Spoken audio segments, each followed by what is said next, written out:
Less polite than Jeremy. I will yell at you. If I know your name, I will call you out by name. Elliot. Stragglers by the doors. Please find your seat.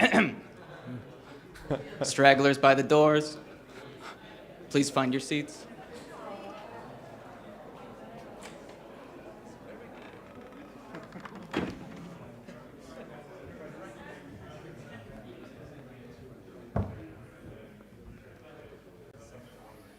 All right. You good? All right. Beautiful. Thank you. So, hailing from Australia, you know and love him. He is the host of the Bitcoin Cash podcast. He is my part-time boss and a good friend. Welcoming Jeremy with how to make Bitcoin a global reserve currency. That's it.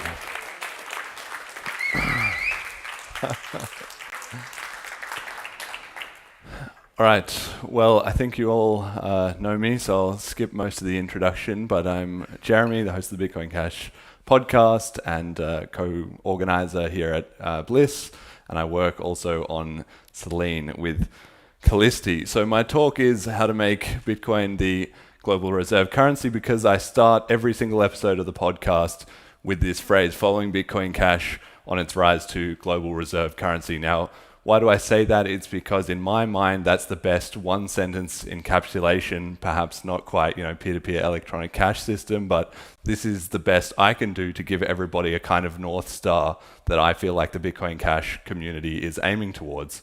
And it's really important for anything, especially a revolutionary movement, to have a North Star and a goal that it's aiming towards. As Emergent Reasons says, if you know where you're going, you might get there. If you don't, you definitely won't. But even if you do, it's going to be a little tricky. So what do I mean when I say this? I summarize it down to one line. But for me, it's 6 to 8 billion people transacting 5 times per day in just BCH on-chain. Okay, that's their grocery payments, their consumer spending, it's corporations, it's potentially governments, charities, NGOs, whatever, just basic everyday financial transactions. 6 billion people can live just on BCH. Then of course you have DeFi, AI, subscriptions, other stuff kind of on top of that. So obviously scalability's got to be a pretty big priority. And my timeline for this is 2045. That's a little bit arbitrary. I mean, these things are very hard to predict, but Bitcoin has been around for about 15 years, and I feel like with all the struggles and turmoil that it's gone through, given a little exponential gradient, maybe in the next 20 years we can get there. Of course, our block subsidy is going to run out at some point, so that's also going to be an issue, which means we're on a clock. But I think if we all dedicate sort of the main chunk of our adult lives for most of us to this, then that will be kind of what we need to aim for. So that's the big picture. But of course, people don't get onboarded like that. They get onboarded like this, right? This is Bob. He's the kind of embryonic Bitcoin adopter, right? Everybody starts off in the world unaware of Bitcoin. They've never heard of it. They don't know anything about it. And we started with 8 billion people in exactly this situation. Now, of course, that doesn't last forever. We're out there shilling Bitcoin as much as we can, and there's plenty of other media. So eventually, Bob switches on the TV, or he goes on YouTube, he hears the word Bitcoin, he sees it on somebody's shirt or something like that, and for the first time, he becomes aware of it. And what happens? Well, he immediately hates it, right? People absolutely hate things that they're not familiar with, that nobody else seems to like, that is a financial system, that's a scam that somebody is trying to push onto them, right? So everybody who's tried to onboard anybody knows how true this is, right? But he's moved essentially from phase 1 to phase 2, and he can never go backwards. Once you hear about something, you've heard about it, and you can't unring that bell, right? So if we track his whole journey of Bitcoin, it kind of looks like this. You're unaware, then you hate it, but repeated exposure kind of mellows people out, right? So they become indifferent, then they hear about it more and more and more and more, they become a little bit curious, finally they hear about it so many times they feel like, I need to know what's going on here, and they take a proactive step. Maybe they Google it, or they ask Grok these days, they ask a friend, they find that one person who kept telling them about it, and they start asking, like, what's going on with this, right? and then they actually get into the Bitcoin economy, or so they think, because the vast majority of the time, their first point of contact is going to be a custodial service. It's going to be Coinbase, it's going to be Binance, it's going to be PayPal or Venmo, one of these services that have these terrible custodial crypto integrations, but he feels like he's done it. He feels like he's at the end of his journey. Then, a little while later, he gets surprised to find that he meets somebody who actually knows what Bitcoin is, and they say to him, you've never used Bitcoin in your life, and they have to make an on-chain transaction, right? They get onboarded to an actual non-custodial wallet, and they make their first peer-to-peer transaction, and maybe at that point, it's just kind of a novelty, right? They just do it that one time, they think that's interesting, then they lose their seed phrase, and they forget about it. But eventually, now that he's familiar with the concept, he runs into somebody who has a reason to actually do business with and is excited enough about BCH or has the need for it that they start an ongoing business relationship and they start making regular transactions. Once that has happened enough, he thinks, wait, this is actually pretty good. Like, I'm loving using this. Why wouldn't everybody use this? This is clearly the superior system, and starts advocating for it, actively shilling it to everyone else, or evangelizing for it to be the new system that everybody switches over to. And then finally, once he's done that, he becomes like people in this room. He thinks, okay, that's not enough. I'm now accepting it for my business services. I need to go above and beyond. I need to actually create a business around this, a fresh product, a fresh innovation, something to get people excited. And from that point, these last two steps is helping other people to move down the pipeline, right? So that's Bob. You can only go in one direction on this flow. That's the most important thing. As time passes, people are only moving in one direction. Some people skip steps, some people are faster than others, everyone's on their own journey. But regardless, you can't really go backwards. So if we take the first two steps of unaware to hatred, the world kind of looks like this. We have 8 billion people, and you have an exponential S-curve of adoption, and over time, this is just an estimate. Who knows whether we're at 2 billion or 5 billion. How many people in the world have gone from unaware to Bitcoin who have heard about it? There's probably children that don't know about it, right? But the end goal is by 2045, everyone will have moved from step 1 to step 2. Now, of course, we can expand that across the full range of the 10 steps, and it looks kind of like this. People are cascading down through the different levels because you can't move backwards in the pipeline. So our goal is to move Bob, or Bob's, 8 billion of them, from left to right as fast as possible. That's it. That's all we need to do, is just move them down that pipeline from left to right. Projects and technology, promotion and marketing, the discussion, everything we're doing is in some way attacking this same core problem. So for instance, you can see that in the things I do, right? With Celine, that's my attempt to get somebody from step 1, unaware, to over that hurdle of custodial into a P2P transaction as fast as possible, which you can do in about 30 seconds. And then BLISS is kind of the other half of the loop, right? Everybody here has basically made a P2P transaction to get a ticket, or they've been onboarded by somebody, and hopefully after 3 days of getting excited and talking to everyone, you've made a few transactions, you're convinced that it can work, and you actually want to sort of give back to the ecosystem, right? But it's not just me, obviously. Everybody can adopt this same framework and see where would your particular product or service fit into this model. So I've got some good and some bad news, and we're starting with the bad news. The bad news is that this is a huge job, right? Even if nobody was trying to stop us, it's ridiculously hard to get somebody to change their mind about something. One person, let alone 8 billion people. So it's kind of an unimaginably big job in a certain way, but we wouldn't be here if we didn't feel like it wasn't worth doing, right? Nothing easy was ever worth doing. So it's already setting the bar pretty high, but it gets worse, which is that it's adversarial. We have banks, we have governments, and we have intelligence agencies that are actively trying to undermine and stop us. And of course, they also have fiat money printing, so they can just endlessly create resources for themselves, destroying everybody else's quality of living in their quest to stop us. So that's pretty bad news. And even worse, we're on limited resources, We don't have an infinite money printer, and we don't even have all that many people total relative to the global population. They might be passionate, yes, but not so many. So we've really got to make very, very effective use of what we do have. But there's some good news, okay? I know this is not looking good, but there's some good news, which is that time is on our side. like I said, people only move through the pipeline in one direction.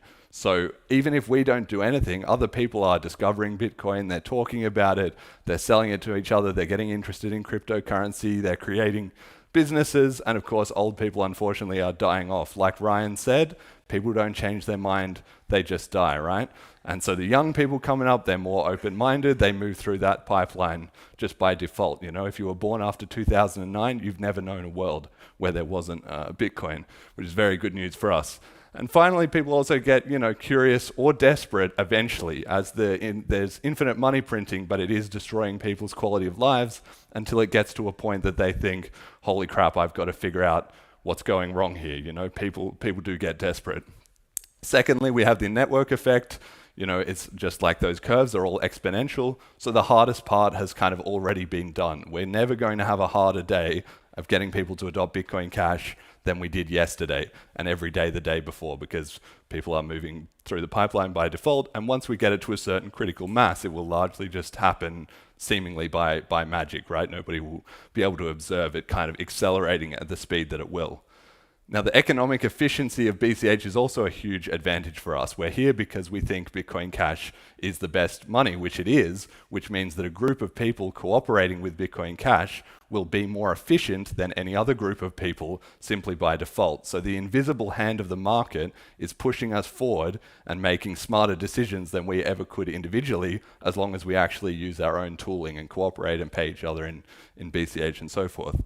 And finally, we are inevitably going to win, just because that's the nature of the universe, right? Things that are optimistic and things that are based on technology always win in the end. Pessimists never win anything. It doesn't matter who's trying to stop it. Once you've invented gunpowder, people are going to have rifles. There's no way to unring the bell, and there's no way to uninvent Bitcoin. There's no way to unconvince everyone that this is a thing that can't work and can't run in the real world. So we do have some things on our side, even if it's a pretty big job.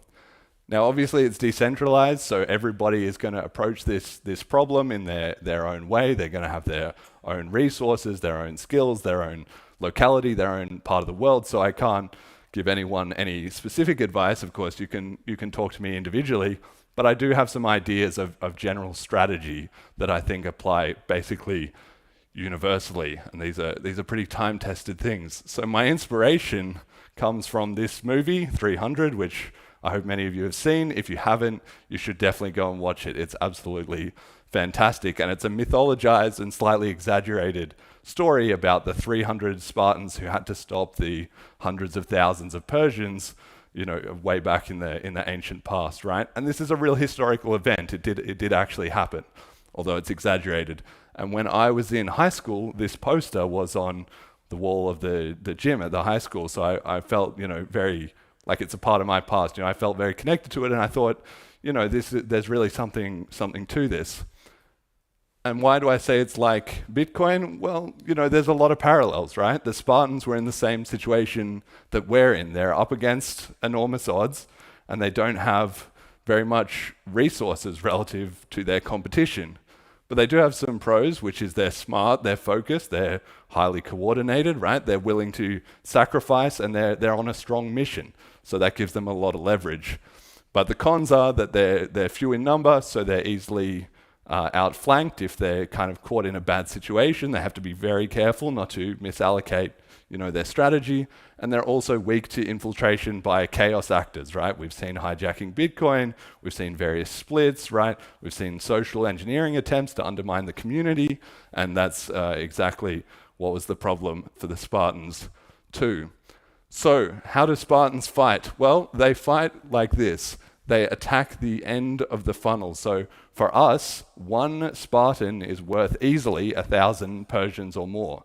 So when I had that pipeline before, the critical steps, like the further down the pipeline, the more important those people become. So that means for us, we need to attack the advocates and the builders and maybe the people making repeated transactions, right? People who are completely unaware of Bitcoin, don't waste your time on them. There's no point. Time is already pushing them in that direction, and those people are not going to have a significant amount of impact anyway. So this is why my strategy, similar to what Callisti was talking about yesterday, is to create BCH maximalists. I find it very unironic or ironic, or in a certain way unintuitive, that I'm one of the biggest promoters of BCH, and my approach is not to talk to anybody who doesn't care. I just want to talk to people who already care about BCH a lot, and the more I talk to them, the more that pool of people grows, right? I'm not going out talking to anybody who doesn't care. So commitment beats quantity. It just takes time to grind out a winning edge. What else do Spartans do? Well, they fight in choke points, right? So for them, it was the Battle of Thermopylae, and they had the hot gates where they could line up and fight against a much bigger force. And as it says in the movie, like, the numbers would count for nothing, right? So they're happy to fight 1-on-1 or 10-on-10 or 100-on-100 at a small scale and win overwhelming victories one by one. And that starts to put small dents, but it adds up, and it's also very demoralizing for the opposition, right? So this is what we should be doing as well. Like, when you're trying to adopt people in your local community or in your family or in your friend group or whatever, don't try and shill it at a big dinner where everyone's there and everyone's talking, or a big party where everyone's distracted, something like that. Just find a quiet moment with one person, the most interested person in that group, and just hammer away on that slowly over time until they start to change their mind. And then you can move on to another person, right? There's other ways you could do it about in an organization. If you know a specific person at your job, just do it like that. Narrow your scope, right? Don't try and onboard the whole world, even though that is the end goal. Find your locality or your niche and just crush it on that. Don't worry about the big picture. Okay, strength comes from coordination. Now, this is also, been memed a lot with the HODL meme, but it's true. Our strength comes from coordinating internally, because you don't have to convince anyone to coordinate internally. We're all already convinced. We're all already on the same team. So to make an exponential difference, we need things that we can put, even if we have a small weight combined, we can put it all on one point. So that's where, like, BCH Bankrun is a great idea. I recommend everyone get on the Help Me calendar and start posting up their events, encouraging other people to attend and so forth. BCH social media, obviously. I know some people are, probably spend too much time, like me, on this, but if you're not involved, try and find those platforms, get involved with the main people and talk to each other. The more links we have amongst each other, the more effectively we will fight, obviously. And transacting and donating in BCH, like I said, that's just the invisible hand of the market. So if you need an idea for a product or for a feature or for what, some guidance as to what to do next, all you need to think is, how can I coordinate more Bitcoin caches with each other? That can start with you, but it can also be applied in any other context. Anything that is bringing either market relationships or information flow among the existing Bitcoin Cash network together will be highly effective. Okay, don't get distracted by hangers-on, right? The Spartans had these guys, the Acadians, who kind of like want to come along at the start when there's a lot of glory and it seems really cool, and there's this whole scene of like, I brought more warriors than you did because the other guy has all these like potters and different people who aren't going to make a difference, right? And that's kind of the same situation we're in. We have multi-coiners, we have people obsessed with privacy, we have people who are in Bitcoin for the political reasons, you have people who are price speculating, you have people who are just opportunistically jumping on a trend, you have like all these different people, but they don't really make that much of a difference. Like, they're important. It's not that we want to push them away or exclude them or do anything like that, but you've got to really understand that they're not on the same mission, and so when the going gets tough, they're going to flake and be out of there, right? So don't put any more resources into them than you need. My model for that is like, I play RTS games, right? And you have the computer generated allies, and those guys are basically like fodder. You can't tell them what to do. They're going to be useless, but they're going to get in the way of the opposition. And if they win a little bit on their own, that's great, right? But you don't have to control them, and you can't anyway. So just leave them to it, Okay, politics is inevitable. This is a bit of a tough one, because especially in its history, Bitcoiners are so ideological, and with the libertarian and sort of voluntarist aspect, they think, okay, I'm not an authoritarian, we should just leave everyone be. As long as they're leaving me alone, that's fine. I just want to disconnect and disengage from all that stuff. But that's kind of impractical, right? Refusing to play is just choosing to lose. politics is a reality of the world, so we have to be there and be part of it. Now, that doesn't mean we need to buy everyone off, although, if you can do that, feel free to. But, money talks, but so does righteousness, right? There's this scene in the 300 where the wife of Leonidas is kind of trying to represent his interest in their sort of corrupt political system, and she shows that the bad guy basically has been paid off and therefore undermines his credibility, right? So we need to be very both righteous and willing to pay when necessary to win in the game of politics. Now that means two things. Firstly, locally, in your local political environment, whatever that might happen to be, and secondly, like the politics within BCH as well. Okay, we need to pay a strong attention that we don't get out of sync, and that's why we have the chip process and that everybody coordinates, because if we get internal division, we've already seen how that works out several times, and it's not very good. Okay, Spartans also are taking care of their health, right? This is like should be obvious, it should go without saying, but it kind of doesn't.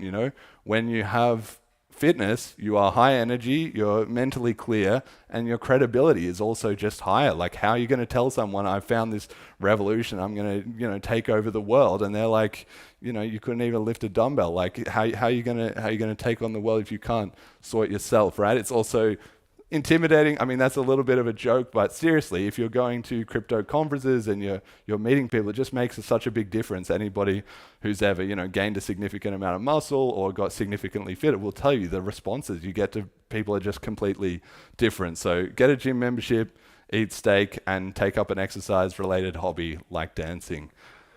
Okay, and this is kind of one of my last points, which is when they come to negotiate, you've actually already won. It doesn't really feel like it in that moment because you're thinking, okay, now we're going to have to, negotiate the differences between us. But at the end of the movie, when the Persians come to talk to the Spartans, that's it. That's game over. That's a Spartan win. The fact that they have to negotiate at all already means that every other method was tried and it didn't work. So they had to come to bargain. This is, encapsulated in the classic phrase that Bitcoiners like: first they ignore you, then they laugh at you, then they fight you, then you win. And we're kind of getting to that stage, right? Like, more of the BTC and crypto community is coming to be a part of BCH. I'm sure some of them are watching this live stream or they'll watch the recording. Increasingly people are joining our Telegram groups or following us on Twitter or pretending that they're not, but they are actually, monitoring these things, right? And that actually already means that we've won. They're already convinced. Now, it's going to take them a little while to work through all their, cognitive dissonance and cope, but we don't need to be making concessions to get them involved. There's absolutely no need for that, right? If they could find any other way to block us or ignore us or whatever, they would have done it, and it's all been tried and it's all failed. So I think everybody should just keep that in mind, because when people come to talk to you, it's good to just have that internal confidence and grounding and not need to be emotionally reactive. You don't need to say, haha, I told you so. You don't need to be vindictive or anything like that. You just say, okay, welcome aboard, and they're coming to sit down at the table and they're here to listen. And I just kind of have one example of this to really drive home the point. All these things that I'm saying, this methodology that is kind of how I approach adoption, it is working. And this is from Callisti, who just a week ago, like you can see here, was talking on Twitter. He was arguing with Eric Wall, and he said, if we were to acquire more hash rate, would you consider your position? Would you reconsider being so against BCH and trying to dunk on us all the time and so forth? And Eric said yes. But not only him, actually two other people, Charlie Spears, who runs the OpNext conference, is actually an amazing guy, and also somebody else who, I don't know, some other BTC guy also said yes, right? So unprompted, they're already coming to say, hey, listen, you guys are saying something valuable, and the proof of work that we're all doing is really, really adding up. So I think that's just an example of what I showed on the previous slide. So just to summarize, it really just comes down to, we've got 8 billion bobs, they start out unaware, and we need as many of these guys as possible. And at some point, we hit a critical mass and we win. That's it. That's really the whole of Bitcoin in about 20 minutes. There you go.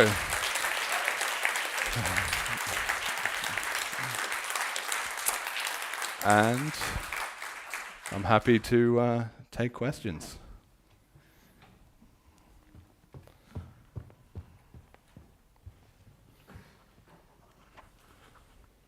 What happened to the warriors of Thermopylae? Yeah, exactly. They all died. And the minority does rallies the rest of Greece, who then front up with a massive army, and the Persians can't win. The Persians are like, bloody hell, we had this much difficulty with 300 guys, and now we've got 40,000. Like we're really screwed, right? And that's literally exactly what is happening in Bitcoin Cash. You have the privacy developers that we talked about before. You had Ross Ulbricht in jail. Edward Snowden, Julian Assange, obviously at the moment Roger Ver, right? That is what's happening. Some people are going to die. That's the cost of the mission, and I'm not going to lie to you about it. So it really is going to come down to a few people are just going to have to hit the deck for this to work. But that's the price of entry. That's the price of being a Spartan. And if you're not up for it, that's okay. Nobody's forcing you to be on this mission, but I'm just being real with you. That's hopefully, it's just about counting the cost. We're going to win. It's just at what price. So we're going to find out. From where we are today, in your opinion, yes, what do we need to be doing in order to create more Spartans? Well, just kind of, all the things that I said there, I think it's really about being internally focused. That's the other example of it. The biggest problem I see in the in the BCH community, besides these, not adhering to these points that I've already mentioned, is people are still nitpicking over the past. They're still going back and arguing these same old tired thing. That doesn't change anything. Who would ever join up to the Spartans if they were all looking backwards? Like, that doesn't make any sense. You need to see a army that you can be convinced is going to win to want to join it yourself, right? And that's not going to happen if everyone's still looking backwards. And history is important, don't get me wrong. The Spartans have a strong culture and a history, and they teach that to their children. So that is important, but it's just any kind of regressive whining or bitching. Spartans don't whine. I don't want to hear it. And I'm, dunking on people on social media and stuff as well too. So don't get me wrong. Like, you can be firm with people, but I'm always try to pair that with a forward-looking thing. Oh, okay, you're still wrapped up in that, but did you notice BCH just shipped the Velma upgrade, which has what you want? You kind of got to lead one thing into the other. You get people a bit riled up emotionally, that's nothing wrong with that, but then you've got to pair it with a strong, positive vision, yeah. All right, and then do I get to be the guy who drop kicks the other guy into the pit, or do you want to do it? It can be you, that's all right. I think you've got more of the temper for it. Any other questions?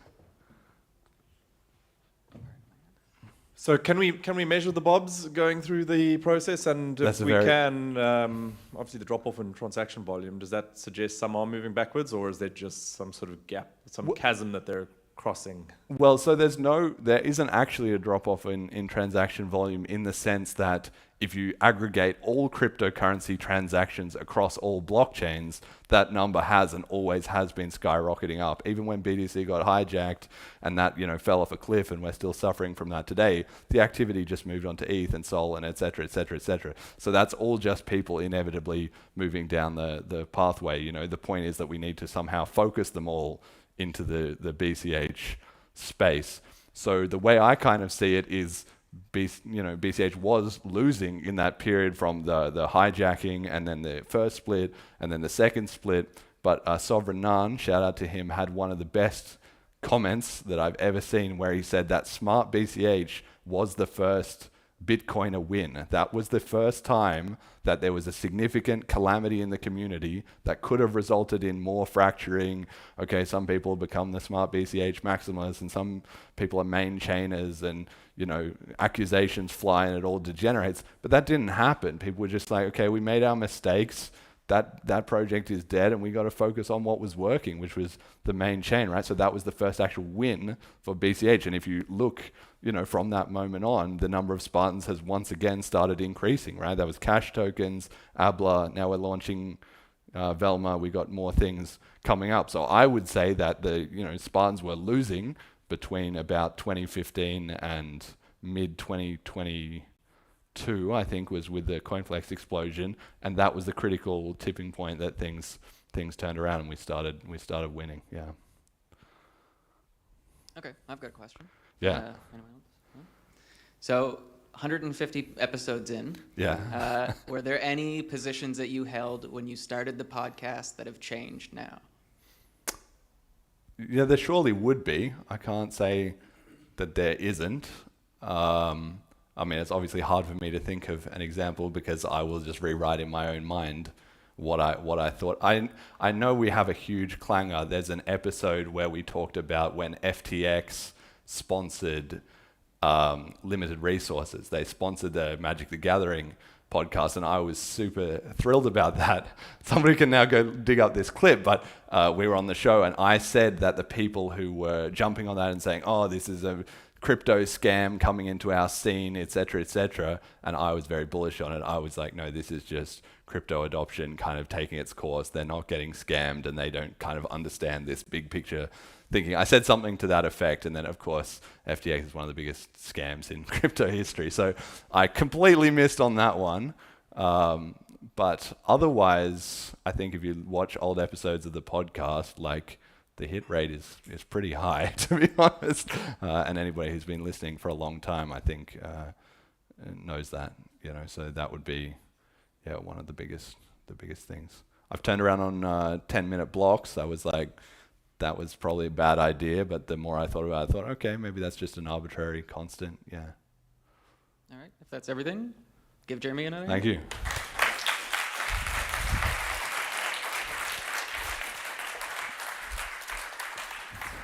All right.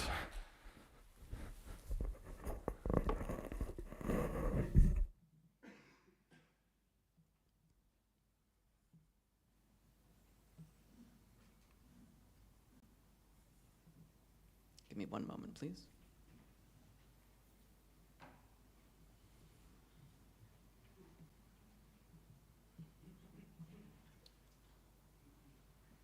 All right, I would like to introduce a fellow Canadian to the stage. He was the guest on episode 145 of the podcast. Go back and listen to it. He is the creator of Badgers.cash, Fundme.cash. I would like to introduce Sayoshi with Be Someone.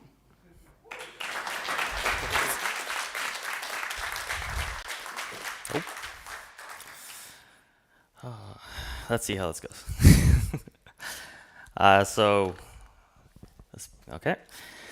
So my talk is wrapping up the BLISS conference. This year it is titled Be Someone. It goes over the apps I've made and the journey I've had through Bitcoin Cash, doing smart contracts. I'm also extremely nervous because this is super outside of my comfort zone. And this is me trying to live up to the Be Someone. So, who am I? I'm Kyle, and I go by Sayoshi Nakamario online. I first started following Bitcoin in 2010, and I've been learning about it ever since. Learning about blockchains was something that I wanted to do because at the time I was working in IT doing servers and networking, but blockchain just kind of got my focus. And about 4 years ago, I decided to jump in and try to code and actually have a bigger impact in the space. And these are some of the things that I've made, which we'll go over. So if you just want to get to the basics and just jump right in, cashscript.org is where you want to go to learn smart contracts. It's got documentation and examples to go over things. This you will need to know. Cashtokens.org, you want to know for the cash tokens upgrade that introduced tokens and NFTs into Bitcoin Cash, and local state. You will need to know this. The BCH ecosystem, helpme.cash, which is something I made, minisatoshi.cash, and awesomebitcoin.cash are 3 directory sites for Bitcoin Cash. So if you want to know what Bitcoin Cash is, what apps there are, what services, you need to go to these. Come say hi. We have a bunch of Telegram groups that are quite active in Bitcoin Cash. These are some of the ones that I would probably recommend joining. And there's also the bitcoincashresearch.org forum for very high signal talk. So if you want to get into the super big technicals, that is the good place to go. Mr. Zwet's channel on YouTube by Matthew has quite a few tutorials as well on it that you can go check out. A lot of them to do with CashScript. So if you're interested, check them out. So how did I get started in this? It started with my wife and I being involved in an EVM sidechain called Smart BCH. And at the time, there was no directory sites for it, so you had to remember what all the different services and apps were. And she found it annoying. So she wanted somebody to build an app for it that would show these things. And she said, why don't you do it? And at the time, I couldn't really think of a reason why I couldn't try to do it. So happy wife, happy life, I decided to try and build one. So this was helpme.cash when it first launched for Smart BCH, and it also had Bitcoin Cash stuff on it. This was the first Telegram message I put in, and I remember being exceptionally nervous, even just putting in this message, because I'd never released anything and put it out there for the public to see. Now, Help Me looks a little bit better, and most of this is because my wife decided to jump in to learn how to code for the first time and change it from just like a website drag and drop website builder to an actual React dynamic website. So the only reason it looks like that and it's more interactive is because of her, who's here. So after I did that, and it did get some traction, which was like a bit of a confidence booster, I decided to learn, try to do a real app. And this ended up being Fog of War, which most of you probably don't know about. Because after about 8 months of working on it and learning websites and how to do everything, it was ready to launch. And I was positive it was going to be the most popular app on Smart BCH because it did way too much stuff. And it worked in the end. And then Smart BCH imploded like a week before I was going to release it. So I now had a choice to make. Where do I go? I have an EVM app. It's huge. It works. But Bitcoin Cash had these things called cash tokens. And I had heard about them a little bit, but I didn't know a lot. So I decided to look into it because working on Bitcoin Cash directly would be cool.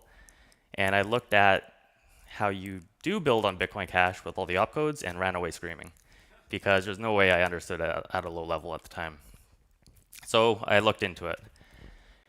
And one of the things was the fees, how fees work between EVM and UTXO. So EVM, imagine you have your account.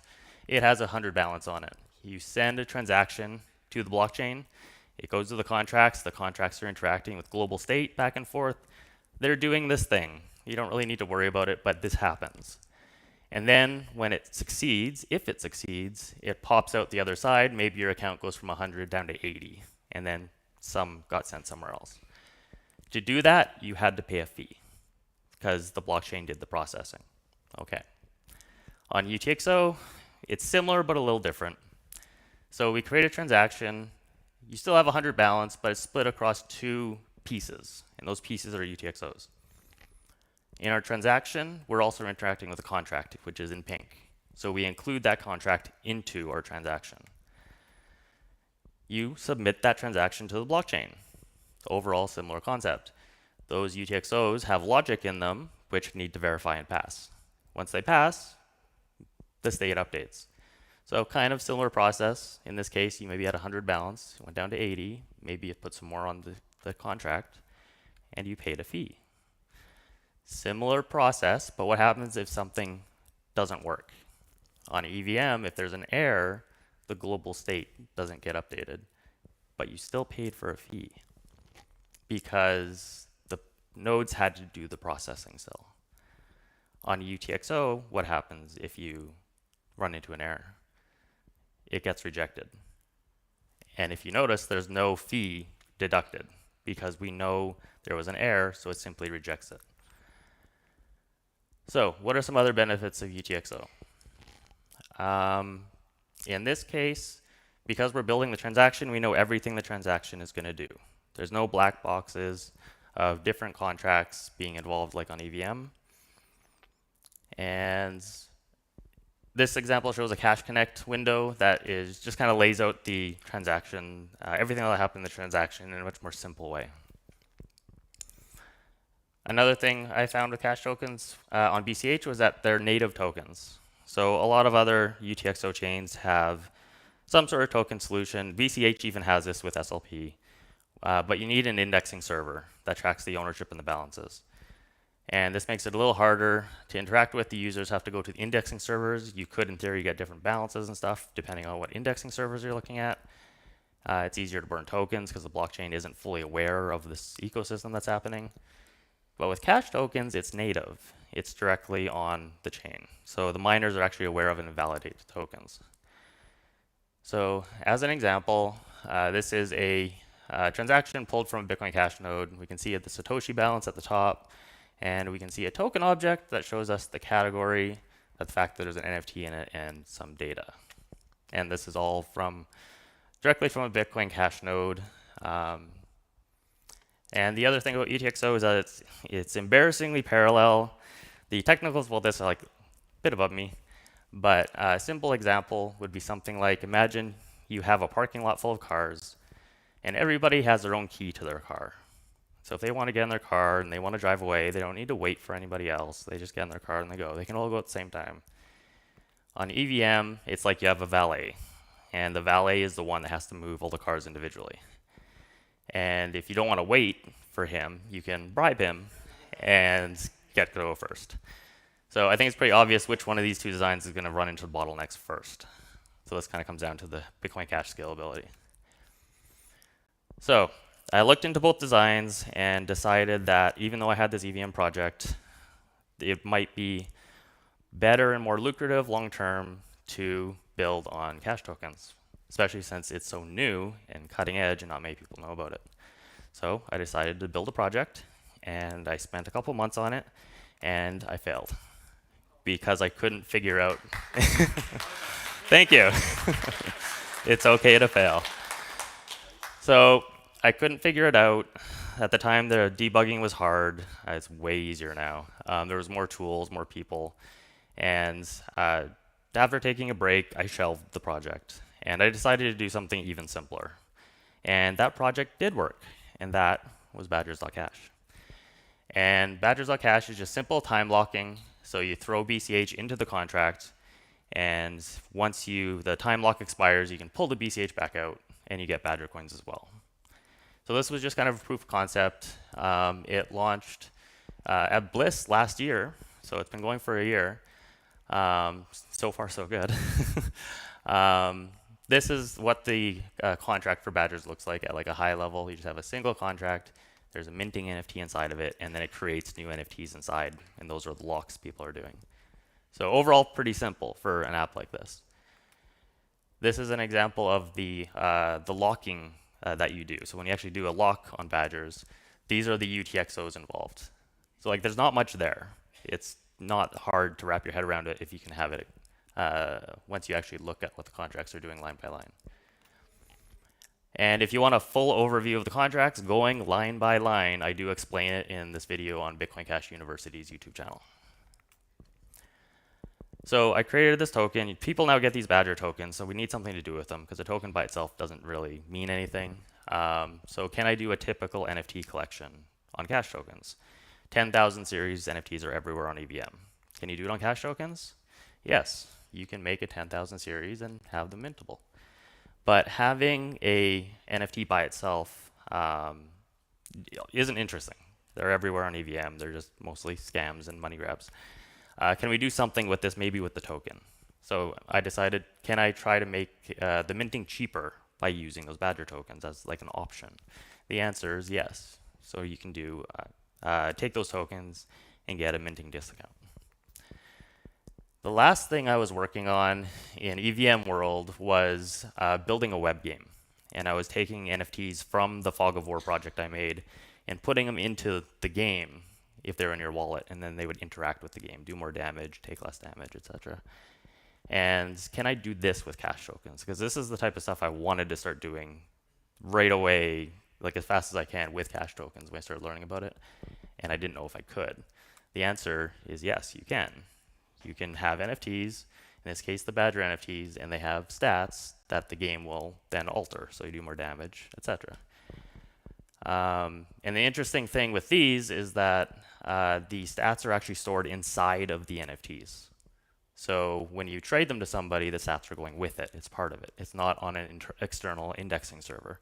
You can do that on BCH as well using the BCMR stuff, but I was interested in knowing what it can do just on chain. So after BLISS last year, I realized what the first project I was working on, why it failed, where I messed up. This was the first tweet I made kind of teasing what that project was. And this project was fundme.cash.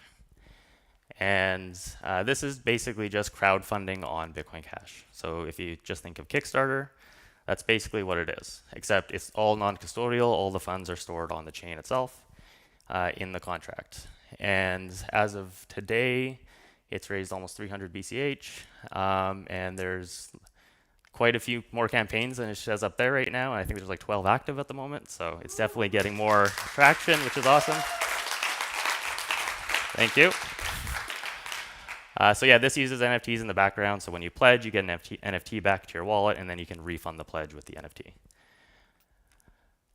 So this is something that's not out yet. This was a number go up with no risk, which seems kind of weird. This project is loanme.cash, which I've shown demoed here to a few people. So this is doing over-collateralized BCH loans. And it's a little weird. It has a bit of a niche use case, but it does exist on EVM in a lot of other projects. So this one, you deposit BCH, and so somebody can deposit BCH as a lender, and they specify some rules about what they want their BCH to be used for in loans. So they specify what's the interest rate that has to be loaned for, and how long can it be loaned for. And then somebody can come along and take a loan, and they have to over-collateralize. So for example, they might deposit 11 BCH and get 10 BCH out. And then they either pay back the loan over time, or they just ignore it and walk away. But at the end, the lender, the people that are putting BCH in to be borrowed, always make a profit in BCH. They cannot get their money rugged. So why? So a lot of countries have capital gains tax, and you don't have to pay capital gains if you're using a loan as a collateral on a loan. So this is entirely going to depend on countries and laws. In Canada, it seems like this is the case as well. So this might be interesting for businesses and stuff that want to get liquidity out of their BCH if they're accepting it, but not have to get a big haircut on capital gains taxes. No idea when it's coming out, but we'll see. At the very least, I'll be doing tutorials on the contracts. And this is what LoanMe is in total for the contracts. So these squares are the contracts themselves, and then the circle ones are kind of like function NFTs that do things and interact with them. So I'm not going to go over this, but there will be a tutorial video about them. So earlier this year, I also said this, where I got distracted by something, as I usually do. And I was going to turn it on. I was able to show it. There was a couple random technical issues to prevent me getting it online right now, but hopefully we'll get some workarounds for that. So that's chess. So this is, I know this has been a little bit of a meme in the Bitcoin space of when chess on Bitcoin. I didn't actually fully know about the details about that when I made this, so I actually went a different way than what a lot of other people were theorizing. So in this case, we are using 8 cash token contracts.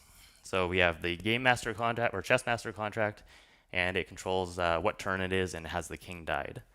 The squares contract, which is the board, and then the piece logic, so it's one contract for each type of piece. And in my case, each square of the board is a UTXO living on the squares contract.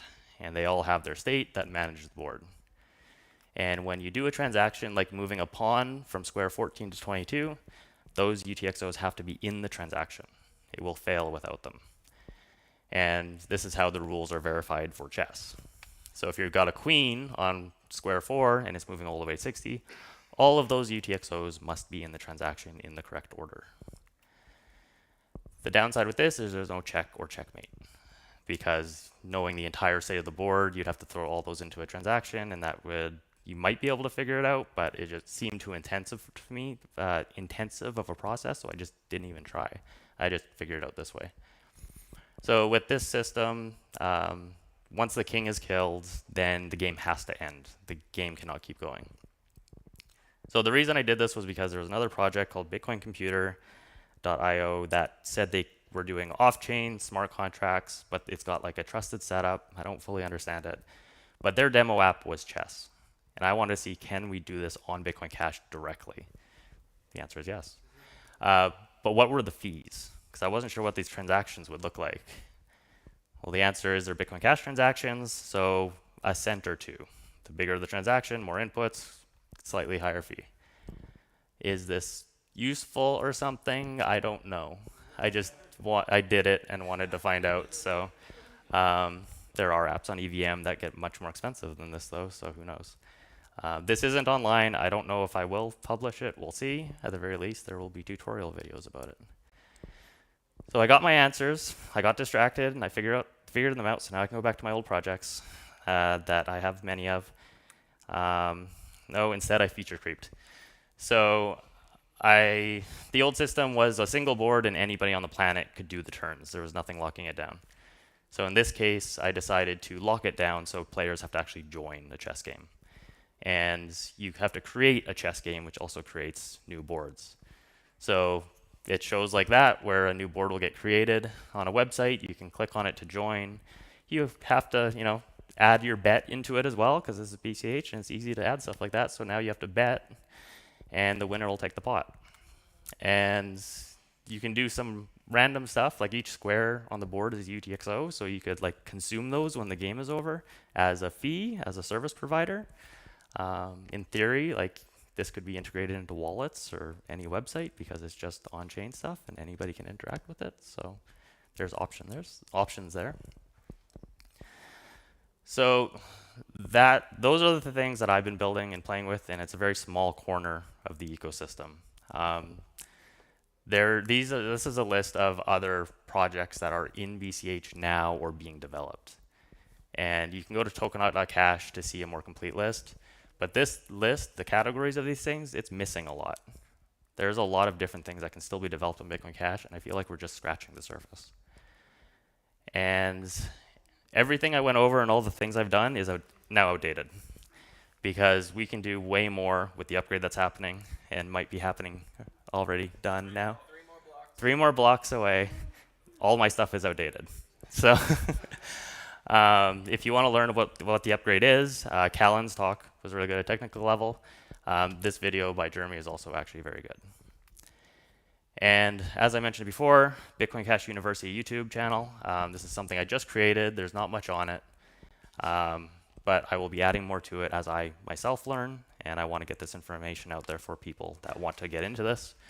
Thank you. And if anybody wants to also collaborate in some way and get more stuff on here, then I'm all ears. And I also have some random thoughts about walking through contracts and stuff, like lessons, and then part of that is people having to actually interact with contracts to get NFTs out as part of the lesson, and then maybe once you complete them all, you get a graduation diploma or something. So that's possible. So one of the last things is that I wanted to get a vibe check on the BCH community for the devs. What are we thinking? So this is some of the stuff that some public comments that different devs have made, and also in direct PM with me. And I'm not going to read them myself. I'll read the last one, though, which I really agree with. Is that there's literally diamonds strewn about the floor as business ideas and services that could be built. They're just all over the place. It's like the early days of the internet. So come build on Bitcoin Cash, pick up a diamond, and let's do this.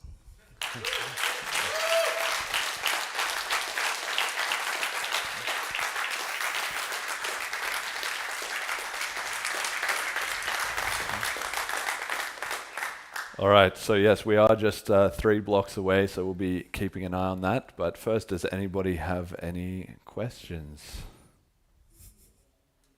Oh, here we go.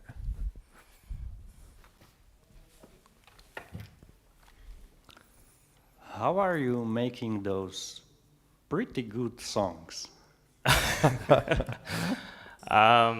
The songs, my wife and I did a number of them by going back and forth on the lyrics. A few of them were hired out through Fiverr and stuff like that. And then besides that, it was just random AI stuff and focusing on the lyrics. Yeah, Bitcoin pressure. A lot of people loving that song when I play it on the podcast. All right. Any other questions? Oh, here we go.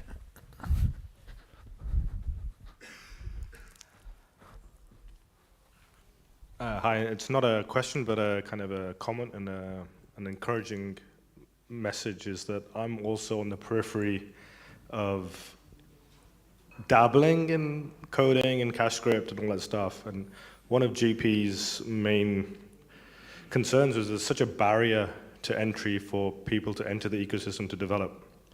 And I just want to continue to encourage you, because what you've just shown and what you've built from 2-3 years of learning, it's kind of telling me I need to be doing the same. And I'm really, like, you've already got a subscriber. If you start making these tutorials, I'm on it. I'm going to follow it and learn it. So please keep doing that. Thank you. Thank you. Right. We've got...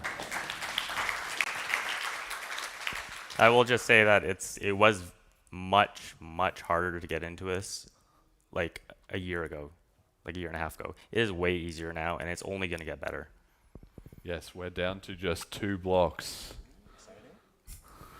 I really love everything that you just showed us, so that was super cool. I'm wondering if you could maybe give us a little teaser, sneak preview of some of the other things that are on your mind that you want to build. I want to do gaming. I want to do. I have so many ideas about gaming. I have one called Kingdoms in my mind about exploring a world that everybody can interact with, and it's all NFT and fungible tokens everywhere. So. I have my hands full at the moment. So if other people want to come in and start grabbing diamonds, then yeah, I'm totally up for that. Okay, any more for any more? Can you tell us a bit more about what you said about checkmates and there being a challenge around checkmate on the chess game? That was interesting. Yeah, so I'm not like super in depth on it, but it's just there's so many combinations. You have to check all of the different pieces on the board to see if they're attacking the king. So like you might be able to figure out a way. I think this is like a common problem with chess, trying to get it into things. And once I saw it, I immediately just backed out and like, can I do something simpler? And the conclusion of not checking for check or checkmate is actually the same conclusion that somebody in 2019 came to for like a theory way to do chess, but they never actually wrote code for it. Okay, put your hands together for Sayoshi.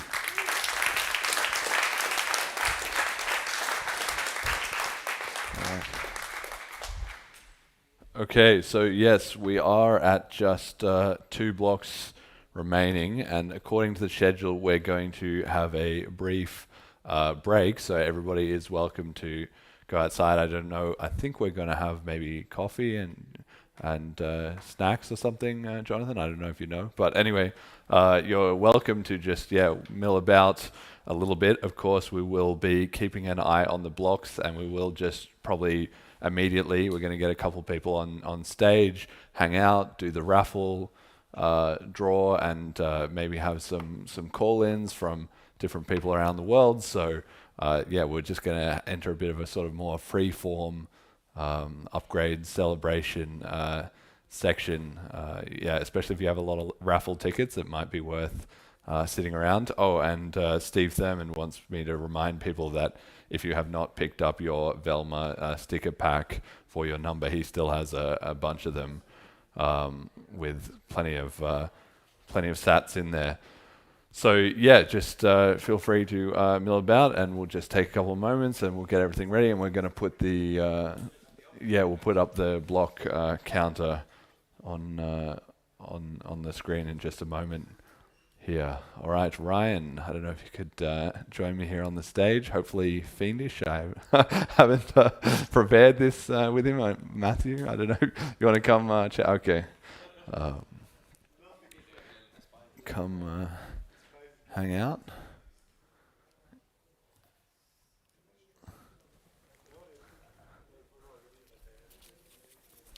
All right.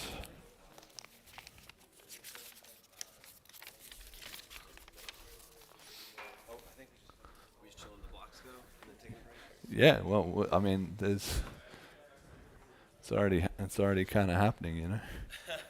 So is it an impromptu Yeah. This is just an impromptu hangout and talk about BLISS. Do you need a mic? All right. Okay, so Fiendish, how's your BLISS been?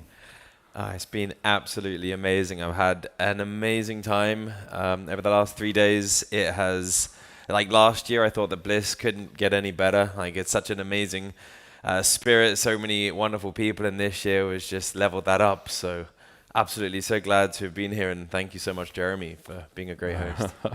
No, thank you to all for attending. You know, it's not a conference without everyone involved. Has there been anything that you've specifically noticed in the discussion? Like I asked the technical panel before, you know, what had people been finding was top of mind, and you know, in the conversation.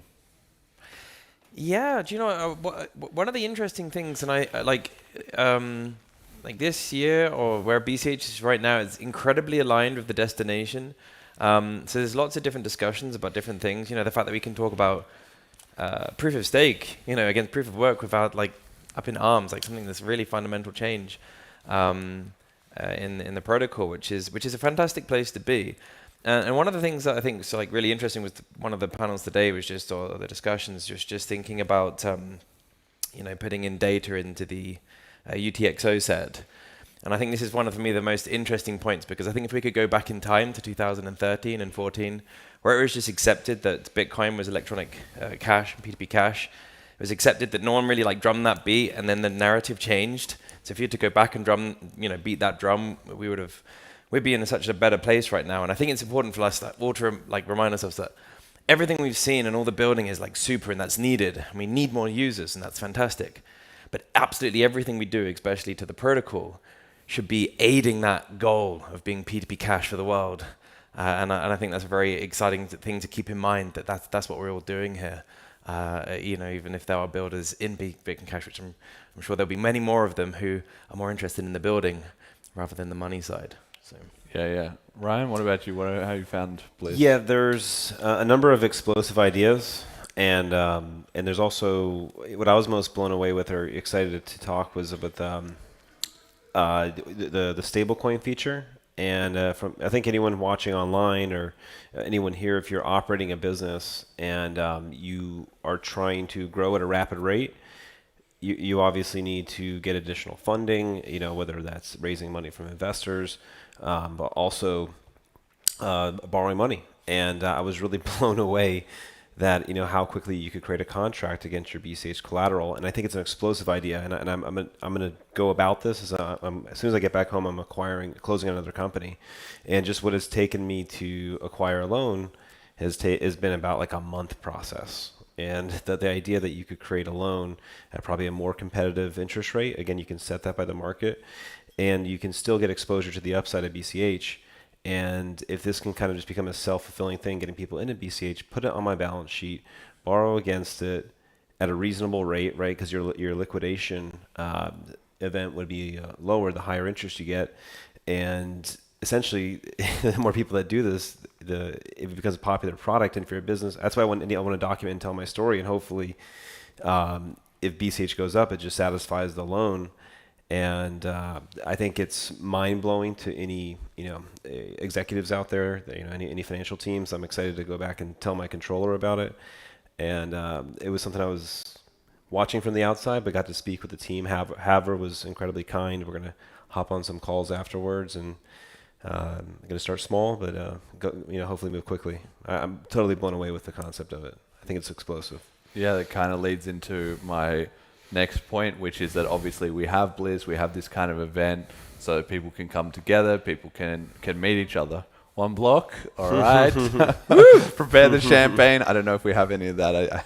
There's no champagne? Callum, I was trusting you. Free event. But anyway, like we have these events so that people can coordinate. And like I said on the technical panel, I feel like BCH is almost analogous to a company in that way. Obviously, it's decentralized, yes, or as a brain or an ecosystem, we kind of have to fill all the functions of delivering a product, just like a company does, right?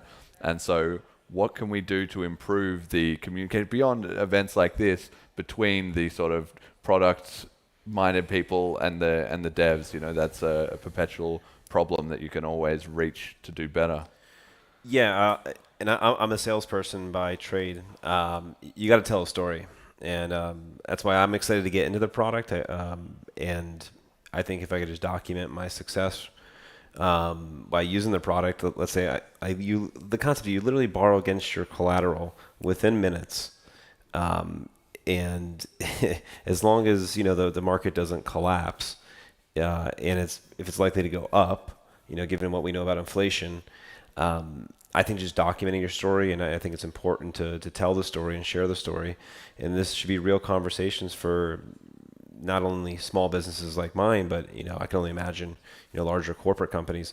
There's not I know people are commonly taking loans against their crypto, and they're willing to pay high interest rates because of the taxable event to sell it. So there's a huge market for that, and I think we should go after those people that don't want to pay capital gains tax. And this is another way to get access to their liquidity that may have a lot of crypto. I think it's a massive, massive opportunity. And Sayoshi was speaking about his lending products as well. That's my biggest takeaway, that what DeFi's created in the short 2 years, and I've been kind of watching, and these were just ideas last year that we could possibly do this. Yeah. And in one more block, I know Mariah will be live, and looking forward to learning more about Parity USD. And yeah, I think it's huge. Yeah, it would be cool if we could have somebody in the audience get that first contract through on Mori. So anybody can set themselves up to refresh the page and be the first one historically, like we had the Emerald DAO tokens with the cash tokens upgrade. Fiend, just chime into me. Thinking about that 2 years ago, we're doing the cash tokens and the Emerald DAO. That was like monumentous. At the time, we didn't have BLISS, we didn't have a conference, we were just on a call. Tell me about how far we've come in that time. What does that memory bring up to you? Yeah, sure. I mean, since the implementation of cash tokens, it's crazy. But if you think like 1 year ago, just think of that. 1 year ago, we didn't have a stablecoin. Wow. And now if you think about that, we didn't have a stablecoin 1 year ago, and we're gonna have one. Like the version we've already had, like the test project, which was used probably slightly more than it should have been, despite all the warnings. And now the Mori guys, they've just put the pedal to the metal and got version 1 ready for BLISS and for exactly when the next upgrade comes out. We've also got Parity USD. We've got lots of different things going on in the ecosystem. We've got the Cauldron decks as well, and that was really great to see, and the things that's happening because of that, and because of that explosion of the decks. Then we've had the wallet integrations, Wallet Connect, Paytaka, Zapit, and now Celine, of course, which has just made that whole experience like a dream, right? A bliss. And I don't know how many people out there have tried Smart BCH. Like I remember I stuck $10 on it, and it was really hard work for me. It was very complicated. And when I compare that to the ecosystem that we've got running on cash tokens, I think it's so much better. And that was actually one of the advantages that I heard about EVM was that, it's really, there's already this ecosystem. It's, everyone knows how to use it and it's simple. But I think, what we've got today is so much more intuitive. It's so much faster. And nicer. So I think we're on a fantastic path, and I'm really excited to see where that goes. Do you remember Hop.cash? Yes. Yeah. Don't bring it up. You're traumatized. The general protocols guys. Hop.cash. Jonathan's covering his ears, in horror. A lot of money was lost in that. So let's move past it. But no, it's really amazing where where the community has got to over the past couple of years, and we're definitely seeing a growth there in the builders, what's going on, and it's going to be great. What I'm really excited about is because we can see it, we can see this energy, we can see the stuff that's being built, the stuff that's actually out there and can be used today, and the next step is then seeing that usage, and growing and showing that to counter those the price graph.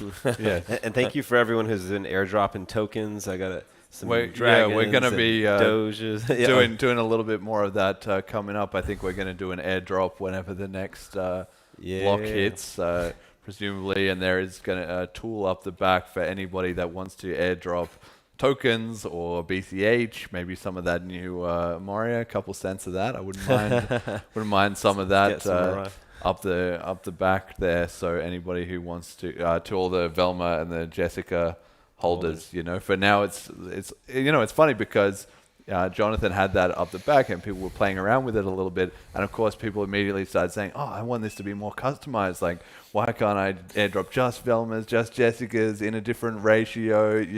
It's like motion creates emotion, right? As soon as we have MVP products that we can show off, suddenly the inspiration starts, right? Like a blank piece of page is blank page is sometimes the worst place to find inspiration. Once you have something, people can easily see how to make it better. Yeah. And I'm seeing a ton of that in the little demos that people are doing and the conversations that are having. You can't build something from nothing. It's amazing to see. It's been really cool. How close are we? Well, we don't know. It's going to the next block could be 1 minute. It could be 1 hour. I don't know. How long do you want to go for? But thinking about the 1 minute block times. Yeah. That would improve this. Yeah, but thinking about the question, Jeremy, about what can we do to make improvements? So, what I really think is we just need to continuously move to break down the barriers between development and actually users. So there's a lot of active communities. Of course, yourself is one. You've got Jomar's very active as well with Petaka. So that there was some commas missing to show the 1,000 separator, which made the reading, when you're sending a million tokens, it's very, how many zeros have I got here? And the Petaka team are very responsive to make these UX improvements, which are each individual one are very small, but it adds up massively over time. So I would really, invite everyone to make sure that you're openly, if you're building, make sure your users are able to. We got it. We got it. We got it. That's it. That's it. Somebody confirm, Callan? Where's he at? Let's get the thumbs up that it's all good, but that might be it. Congratulations, Bitcoin Cash community.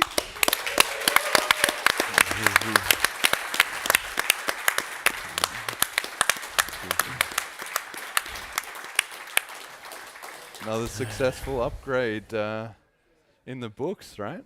What? Moria version 1 is live. Yeah. Who's going to airdrop me some tokens? Definitely next year we got to have like some champagne and like the race drivers or whatever. So I guess Jeremy may be the best person up here to ask, but what do you think is possible in the next year? I know you said it looks like privacy is really probably 2 years out with this upgrade, needing something further. What do you think is most capable?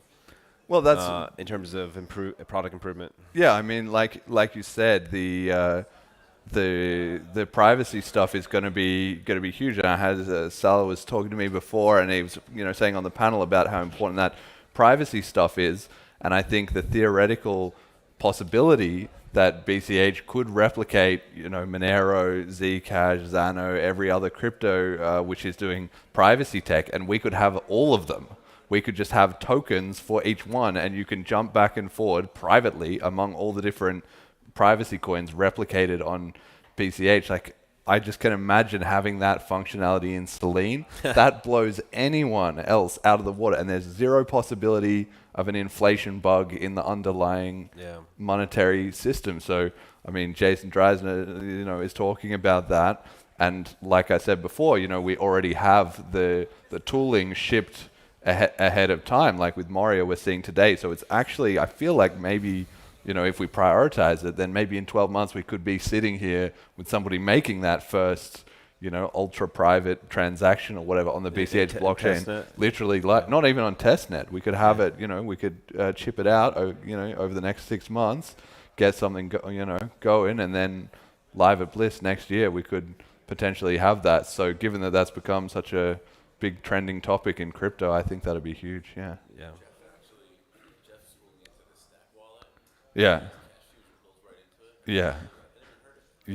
Well, we're looking to add that in as well on Selene. It's it really needs to be. So everything on Stack currently is fused. Well, Or- it can or- be. You can just use. It's just Cash Fusion, just like on Electron Cash, but you can use it on your mobile. instead of Yeah, on yeah. desktop. I didn't know about that till today. Yeah. Yeah. A lot of this stuff's all built. All right. Well, I think we need to do our raffle. People have been waiting. I don't know if Barbara and Petya can come up. They're going to do the drawing of the raffle tickets for us. Here we go. Winning numbers, and we'll go through it.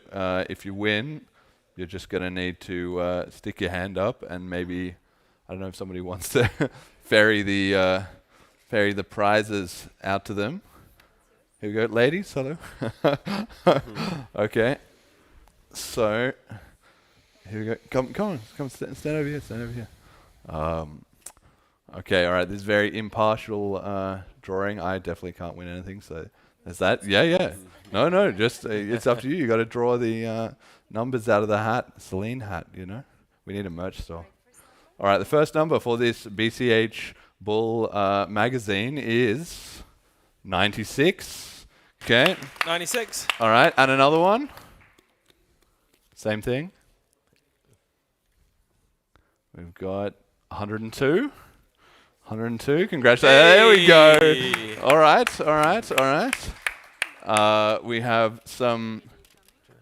Oh well, I guess as long as people know, they can come grab the stuff. If they want to appear on camera, come up and receive your prize. Here we go. Mine, of course. Yeah. There we go. That's it. Thank you. Okay. We have the BLISS Velma CDs. We've got 3 of those, so maybe just grab 3 numbers there. And we have 13, 23, and 22. Congratulations. If not, you can always grab them later. Oh, here we go. Killian, all right. Yeah, proof of raffle ticket. Hang on, All right, what you got? 13? Is he Yeah. allowed here? Do we kick him out? Okay, we have 3 packs of the Velma cards, the Velma playing cards. Okay, number 111.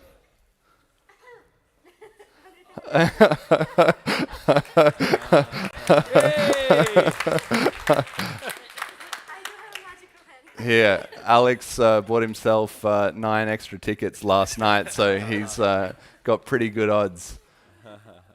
Brilliant. And we have, okay, number 130 and 37. Hey. There we go. Mate, we're not handing out prizes to nano advocates. There you go, pack of Velma cards. That's it. Hey, there we go. Legend. All right. Okay. Oh, it's for Robert? Okay, all right.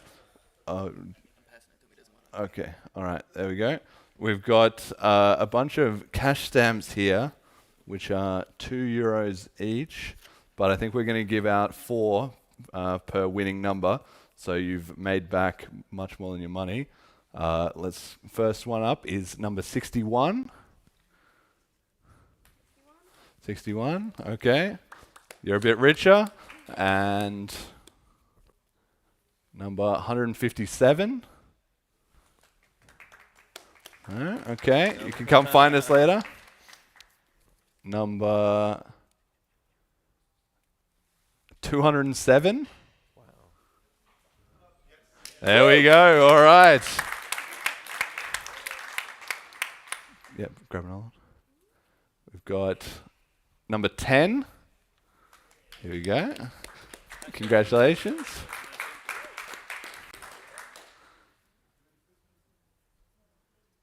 Yeah. Here we go. Yeah, cashed. There you go. Congratulations. And number 127. Nope. Oh, here we go. Our tech crew cashing in. Done. Okay, good stuff. There we go. Okay, that's it.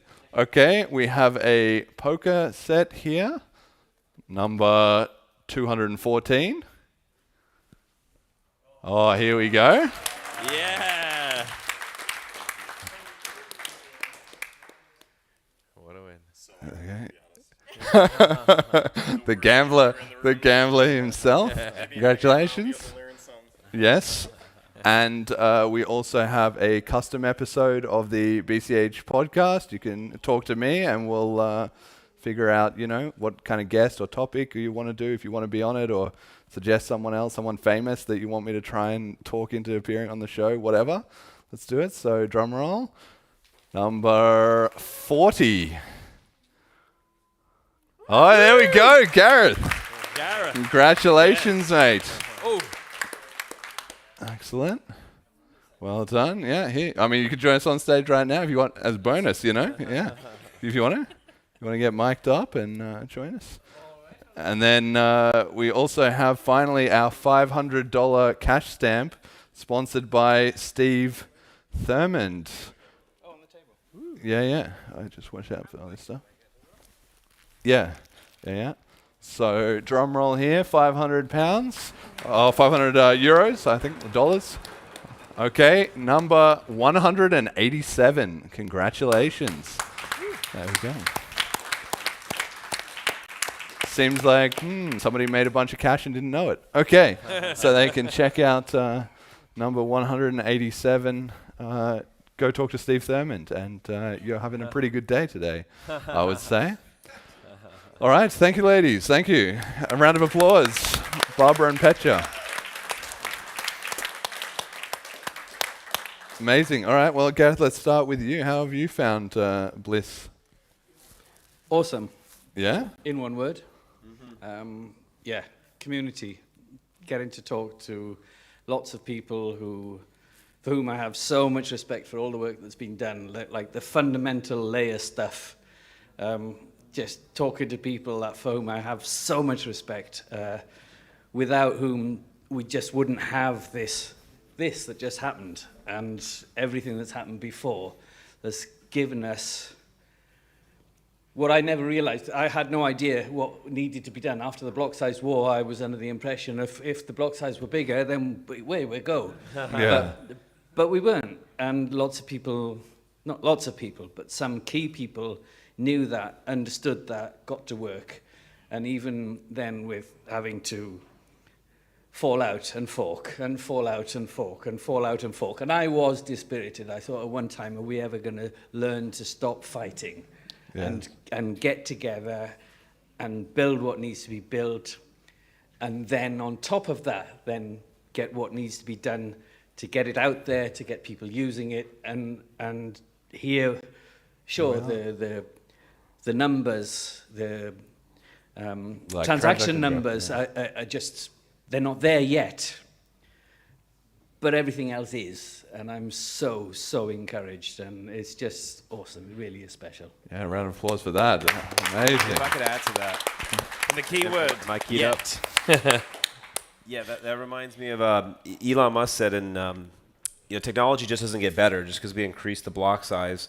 If you were living in the 60s when we went to the moon, you would have thought now we'd be living amongst the stars, a spacefaring civilization, but there weren't the people there or the right market incentives to go out. It's people doing a lot of hard work. Everything that goes in these events, all the talent in the room working extremely hard that's going to move the ball forward. The technology itself just doesn't do it. The technology is there for us, but it takes the people behind it. And the fact that from space travel, we didn't do anything. We haven't been back to the moon in 40 years, and if you ask someone at that time, that's another conversation. Let's say we did. That's a different podcast. We could debate that. But yeah, I think that's a good point. Yeah, just when the blocks are bigger, people will come, but it takes a lot more hard work for sure. Yeah, I mean, I certainly feel like even for many years that was a common thing. People felt like we increased the block size. Okay, we lost the brand, but where's the traction? Like maybe there was just a sense of like people should be flooding in, it's the obvious thing, we're the obvious choice. But the truth is that we're not, by the time there was the split, people already had moved on to Ethereum, and there was all, the rest of the coin market cap, and that competitive field has only been growing and growing and growing, right? So we're kind of, racing against a rising bar in that sense. And I personally, get the feeling, like I said, that cash tokens coming shortly after the CoinFlex meltdown was that things had started to turn around, and now I feel very, very confident that we're at the front of the industry on the protocol layer, and we just need to bring that level of innovation and focus and dedication to everything else, really. So if you had one thing that you would want to see by BLISS next year, Fiendish, do you have any, what's on your wish list? Yeah, I want to see more failures, like what Carl demonstrated there. Like, I think it's pretty obvious to everyone here. Like, the reason why he failed is because he's trying, right? And that's exactly that. And then he's figuring out things, breaking things, and progressing. So I want to see more failures. I want to see a lot more people trying, failing, learning, iterating, and then improving upon that. And to what end? And this is where one of the questions that I wanted to ask you, but I thought, hey, maybe I'll take it onto side channels, is to ask, like, what are you doing to actually run a profitable business? Because what I want to see is more of these ideas and these tinkerings and figuring out stuff. And then how do I build my business model around this? Like, how do I actually start taking these diamonds and being able to fund my life, my development in the thing that I love, and helping Bitcoin Cash through a solid business model. So I'd like to see more of that. So fail, learn, make money, and let's make Bitcoin Cash money for the world. Ryan, what's on your wish list? Yeah, adding to what Elliot said, BCH is a very voluntary protocol from the, even how, developers make money. When ABC split, they just wanted some inflation to make sure they got paid. ETH has a foundation that gets politically handed out. We have to prove our work and build profitable businesses. And that's the whole ethos behind BLISS. And this event is showing off the technology, showing off the businesses, showing off, how we can do that. And, already coming back this year and seeing products that I'm excited to use. I can't wait until next year to see what else comes from it, and just giving the platform, building it. That's we need the investment back in, and we need the businesses to grow, and that'll create the coin to go up in value, because it's harder to. Again, we don't have those funding mechanisms, so we need investors to become wealthier within the ecosystem to be able to reinvest back in, and the businesses generate profit themselves. That's the whole ethos behind it. Everyone that's put up money to any of these fundme.cash campaigns or any businesses in here, you guys deserve to see a return on your capital through either the businesses you hold equity in or the price appreciation of the coin. And that's what I want for everyone in this room. That's what I hope to see next year.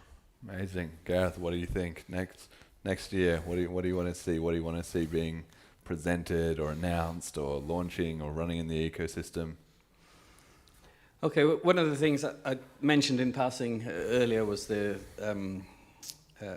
bit wage idea. I'd love to see a BCH only bit wage. That it's going to take someone who's prepared to take on the regulatory blah blah. So that's a big. But actually, one of the things that moved me most in as a use case that's needed right now, and I've forgotten Sakib's brother's name already, but I'd love to see someone saying, yes, we managed to get BCH into the refugee camps being used, making it a real difference to people whose lives, the difference would be made immediately to the quality. Some people are suffering because they don't have it.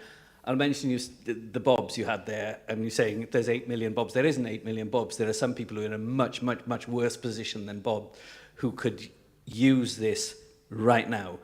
And that's what I don't know how, I don't know who. It's a someone that needs to pick up the reins to help these things happen, and it's not going to be a business use case.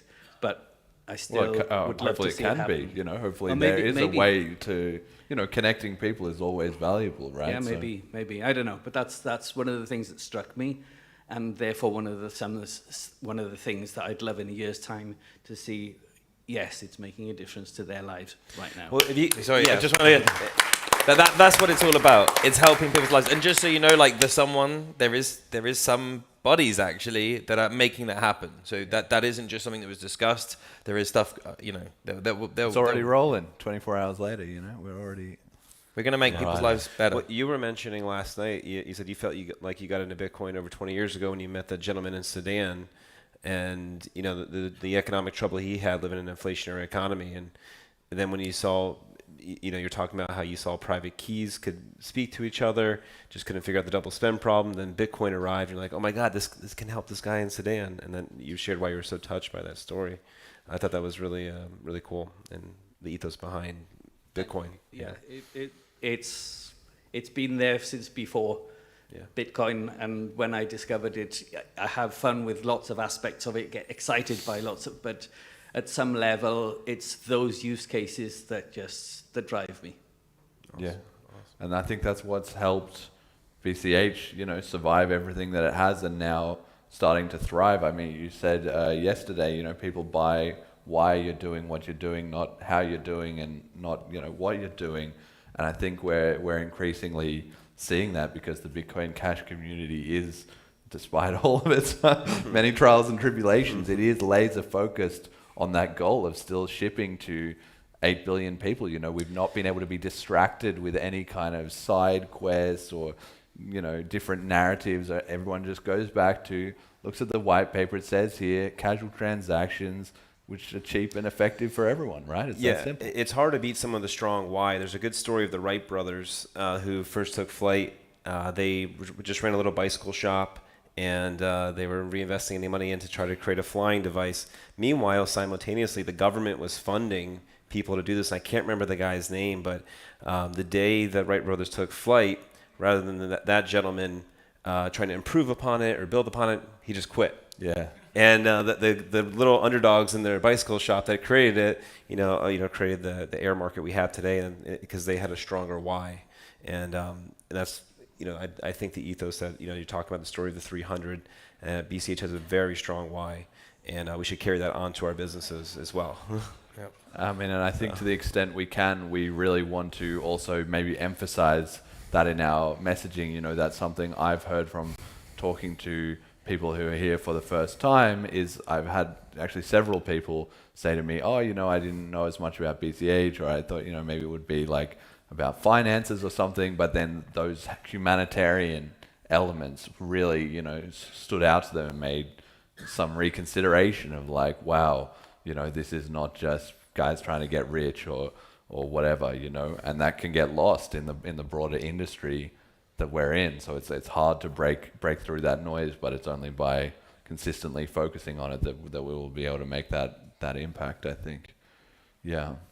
Okay, all right. Well, we might just kind of wrap it up here in a minute and go for a little bit of a break. We do have a plan to have some remote call-ins, hopefully including Emergent Reasons, Roger Veer, David Shattuck, and Jason Dreisner, but I don't want to make any promises because they're not on the line right now.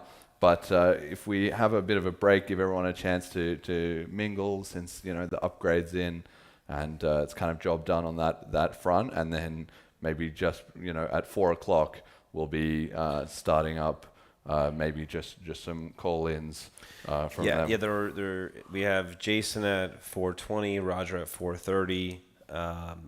Emergent at 4:40, then David at 4:50. So maybe 4:15, everyone come back and they want to come say hi to the community and give their feedback on the conference. Yeah, so we'll do that kind of casually, but just on behalf of myself and I think probably Ryan and Jonathan definitely as well too. Thank you all for coming to BLISS, another successful upgrade. We've grown the size of the BLISS attendee list by a solid 10%, and I'm sure it's going to compound year on year. Of course, Jonathan has said he's committed to already 5 events. We'll see whether it's the third year. Get him on record with that. So I think we will be back next year. The specifics kind of remain to be seen, but that's definitely looking good. So a big thank you all to everybody for coming, and thank you to everybody who's tuned in on the live stream. Of course, we recorded everything, so if you missed anything or you want to go and review anything, that will be available there, and we will also make edited versions, maybe with some audio corrections and so forth. I also wanted, just everyone to put their hands together for Jonathan, who sits up the back and he's quite quiet, but this wouldn't happen without him. Yeah, the amount of work that he puts into this kind of thing is absolutely unreal. And I just got to give one final shout out to the sponsors: Mike Komaranski, the Bitcoin Cash podcast, Commercial Kitchen Stop, Ravish Off Ocean, BCH Bull, Mini Satoshi, Molecular, Turek, Steve Thurmond, and Bliss 2024. So yeah, we might have some call-ins coming up soon, but in the meantime, feel free to hang out. And as far as I'm concerned, that's kind of a wrap for BLISS 2025. Thank you for being here. Huh? Huh? Yeah. We just got one more announcement. So this is a bit different. I've never done the call-ins like this before. So can everyone have patience with me? Yes. Is everyone okay if we screw up a little bit?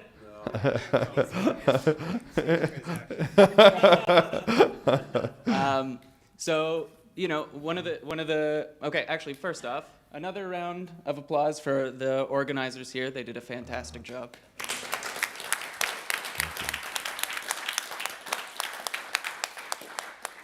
I also want to give a shout out to Robert, who without him,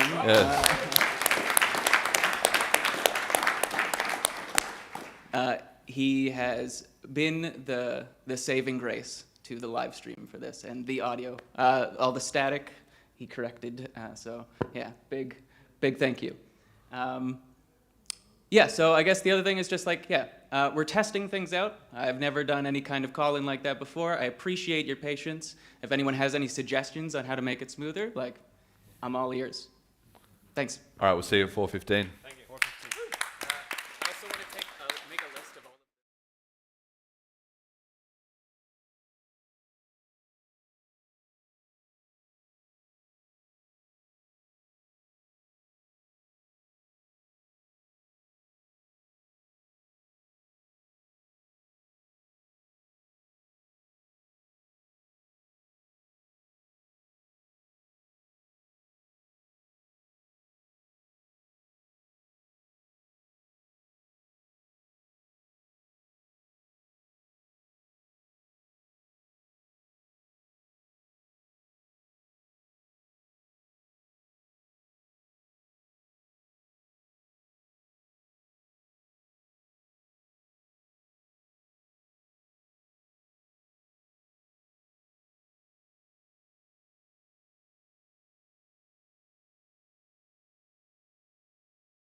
Okay, Garrett. Okay. Looks like all the block explorers are updating, so no downtime from various companies.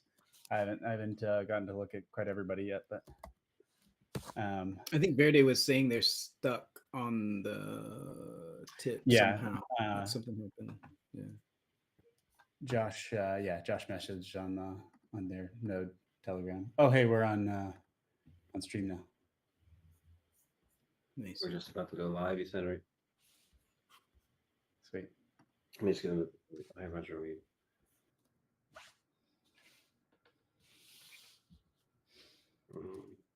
3 minutes.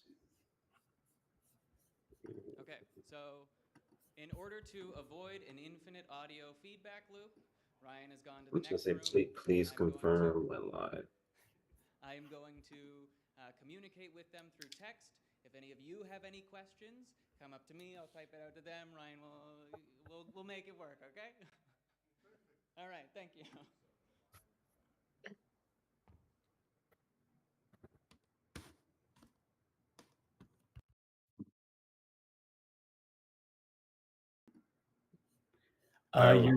You're muted, John.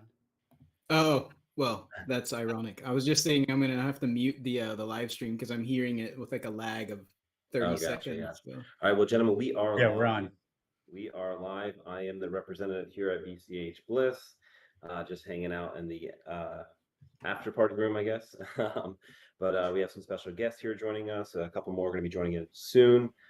Jason Dreisner, the creator of the new chip we are celebrating today, and of course, John, Emergent Reasons of General Protocols. Gentlemen, hello. How are you doing today? You just want to maybe give a brief introduction for, I'm sure, the very few that don't know you guys, and how you feel about today's upgrade. Yeah. Hey, thanks for having me. Yeah, I'm Jason Dreisner. I have done worked on several upgrades for Bitcoin Cash. I worked on the chip for VM limits and this 2025 upgrade. And yeah, very excited. John, if you can give your introduction as well. Yes. So, hello, everyone. I'm John Nieri, also known as Emergent Reasons. I work with General Protocols, and we are trying to be entrepreneurs and bringing P2P electronic cash to you and to everyone in the world, as many people as we can. That's what we're working on every day. Awesome. And then we just had joined in was Mr. David Shubak, the creator of A Fifth of Gaming. David joined us last year at BLISS, not here this year, but thank you so much for joining in live. David, if you want to just give us a brief introduction for the few that may not know you, and how you feeling about today's upgrade. Yeah, absolutely. So first of all, thank you for having me. It is a joy to join the stream. I am genuinely sorry that I wasn't able to be there in person this year. I had an absolute blast at BLISS 1, and I was very excited for BLISS 2. So yeah, I was, again, sometimes life just happens, but yeah, as Ryan said, my name is David Shattuck. I'm the creator of A Fifth of Gaming, which is an online video game platform for organizing both casual and competitive video game events that runs entirely on Bitcoin Cash. So it very much exists in the space that Fiendish and Corbin are always calling for, which is that crypto at some levels should be fun. I'm also the author of Bitcoin Cash Client, which is the C# library that serves as an abstraction layer between AFOG and the BCH network. So it's just for kind of native BCH communication for any internet connected .NET application. So that's me. Awesome. If I could bring some general sentiment from the conference, I'm not sure how much you guys were able to watch over the past 3 days, but this upgrade, being one that I think most people are looking forward to from a privacy perspective of what's possible, capable. And Jason, I know I've heard you've been doing some deeper research on that. If you could maybe speak to the community on what VM limits means to the community, and also what it means in terms of potentially privacy features. Yeah. At the kind of most basic level, VM limits now allows most kind of purely financial applications to never have to worry about the Bitcoin Cash virtual machines limits. There are very few financial calculations across most markets, and including kind of the calculations required in market makers and derivatives markets, a lot of the loan applications, things you see on other cryptocurrency chains. Those applications are so minimal compute wise that the VM limits should just never really be a concern for most of them. It also, by getting our limits into a more stable place, makes it really viable to create much more complex cryptography based applications where you're actually doing cryptographic math in the contract language. And for a long time, we sort of, the wider Bitcoin development community sort of assumed that would be crazy and not work. It wouldn't be very performant.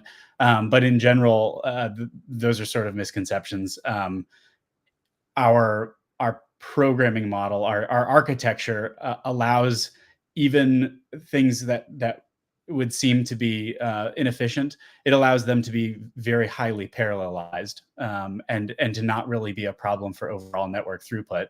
And actually, the way that the limits have worked for a very long time, we have already given attackers far more rope, if you will, than we were giving honest contract authors that are working on privacy applications or even just simple financial applications. So the limits upgrade this year does really kick the door in on privacy application development. There were a lot of kind of cryptographic strategies, zero knowledge proof systems, snarks and starks and etc., that were technically possible to build on Bitcoin Cash since 2023 by breaking apart the computation. But now they're surprisingly practical. They're still not single transaction extremely practical, but only for essentially aesthetic kind of code reasons. Like, we don't have loops, so you have to copy and paste the code. So the limits themselves have opened up the door for a lot of much more straightforward application development, both on the financial kind of financial computations route, and then also in zero knowledge proofs and privacy application development, where you could build, and what I've talked about a little bit is that it's possible to build covenant systems that work sort of like you can imagine other cryptocurrencies working on top of Bitcoin Cash, where you can build the very same privacy technology that works on Monero or Zcash or other privacy chains. You can build them as Bitcoin Cash covenants, and then from a user perspective, the user's wallet can send some Bitcoin Cash to that covenant, essentially deposited in a privacy covenant, and keep notes in the wallet that are sort of claims for what's going on inside that covenant. And then anyone who's using those privacy covenants can send transactions that have some inputs and some outputs, or one input, one output with that covenant. And the rest of the chain has no idea how much, what the value or the inputs and the output addresses, what's going on inside the covenant. They can only see what happens ultimately later when somebody withdraws from one of those privacy covenants. So that's kind of the high level conception of how a new strategy that becomes available for Bitcoin Cash. And of course, Bitcoin Cash already has great privacy with Cash Fusion, so it's adding to our existing available privacy toolkit. But yeah, strictly speaking, the upgrades, the upgrade this year really opens the door for a lot of that development. In a lot of cases, it still requires breaking apart the contract across multiple inputs or multiple transactions, because we don't have loops and we don't have function calls. So you have to copy and paste a lot of code. So it's sort of a silly final step we need to bridge, is having function calls and loops. But strictly speaking, we can do a lot of privacy applications much more efficiently, even than we were able to do in 2023. Probably a couple orders of magnitude. And there are cases that have been demonstrated on both where zero knowledge proofs of various constructions were validated with the script language. And from our perspective, most of those constructions are already like 100 times more efficient on Bitcoin Cash.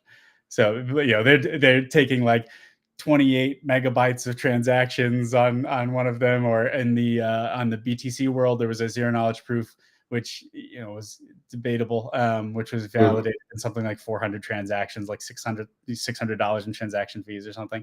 But like, very simply speaking, to build those on Bitcoin Cash, if you wanted to build them without loops and function evaluation, we're down to something like $10 or so for the transaction fees per transaction. Still sort of unreasonable, but it's not a unbroachable gap. The gap really is just stopping all the copy and paste. So the hard task of making those user-facing applications viable in real use cases that actual users want to use because it's a reasonable cost. The hardest step of that was getting our limits in a place where they're safe for the network, but allow honest contract authors to develop without spending most of their time on workarounds. That's what it is. Awesome. Thank you for sharing. A huge cost that those workarounds that's really not an insignificant thing. We spent years making workarounds for AnyHedge back in 2018, 2019. So it's very real. Awesome. John, if you want to, just so everyone knows, and we're going to have one more guest joining us here in just a minute. We are speaking to the room of the BLISS conference. It's full of developers that are excited for the further tooling and implementation of, what is possible through the protocol. But John, if you want to give us an update on, what's the latest with you and general protocols. I got to speak to some of your team while we were here, and if you want to say hi, and your counterpart just walked into the room as well. Nice. Yeah, absolutely. I'd really like to actually take a baton pass on that one, because there's all this work that's happened on the consensus levels since 2018, like these, and that's been accelerating. Like the quality and power of the changes has been accelerating. And but there's a valid question, which is, okay, so we have all this power, and why haven't we seen like a real explosion of apps? We have seen a growth of apps. Like there's a bunch of real apps out there, right, with significant usage, value locked, and volume. But we haven't seen that real explosion like happened with Ethereum back in the day. And we know the answer to that, which is what we have been talking about for years, which is the native wallets. So even if you have the biggest, most powerful engine, as an analogy, if you don't have the transmission to get that power onto the road, you're not going to go anywhere. And that's what General Protocols is spending a lot of our time working on right now. We call it the XO stack. And this is bringing the full power of all these consensus upgrades in a very easy to use package to developers, so that entrepreneurs who have an idea can just go from that idea and build it like they do with any other web app. And of course, that's not just us. That's also CashScript. It all works together. We're all incentivized to work together, and the sum of everybody working together is much greater than the sum of just the parts themselves. So yeah, we're working on XO to bring all this power that they've made into the hands of entrepreneurs and builders, including ourselves, so that we can make all the apps that we've dreamed of, and bringing that to users, so that when you have your wallet and you can just participate in distributed apps, dApps or DeFi or any kind of app that you want to participate in, it'll just be very easy, as opposed to what it's been in the past. That's a lot of what we spend our time working on right now. Very cool. I got a chance to see the user interface of it here from the General Protocols team. Oh, you saw Very, it. very nice, very slick. Excited to see it. Any update on when that might be available to the market? Yeah, we're gonna have some demo apps so that so that people can see how a dApp would work. You know, it's kind of like the MetaMask moment, more or less. We're aiming to provide the MetaMask moment for BCH, where devs just come in and they're like, "Oh my God, I can do this. This isn't that hard anymore."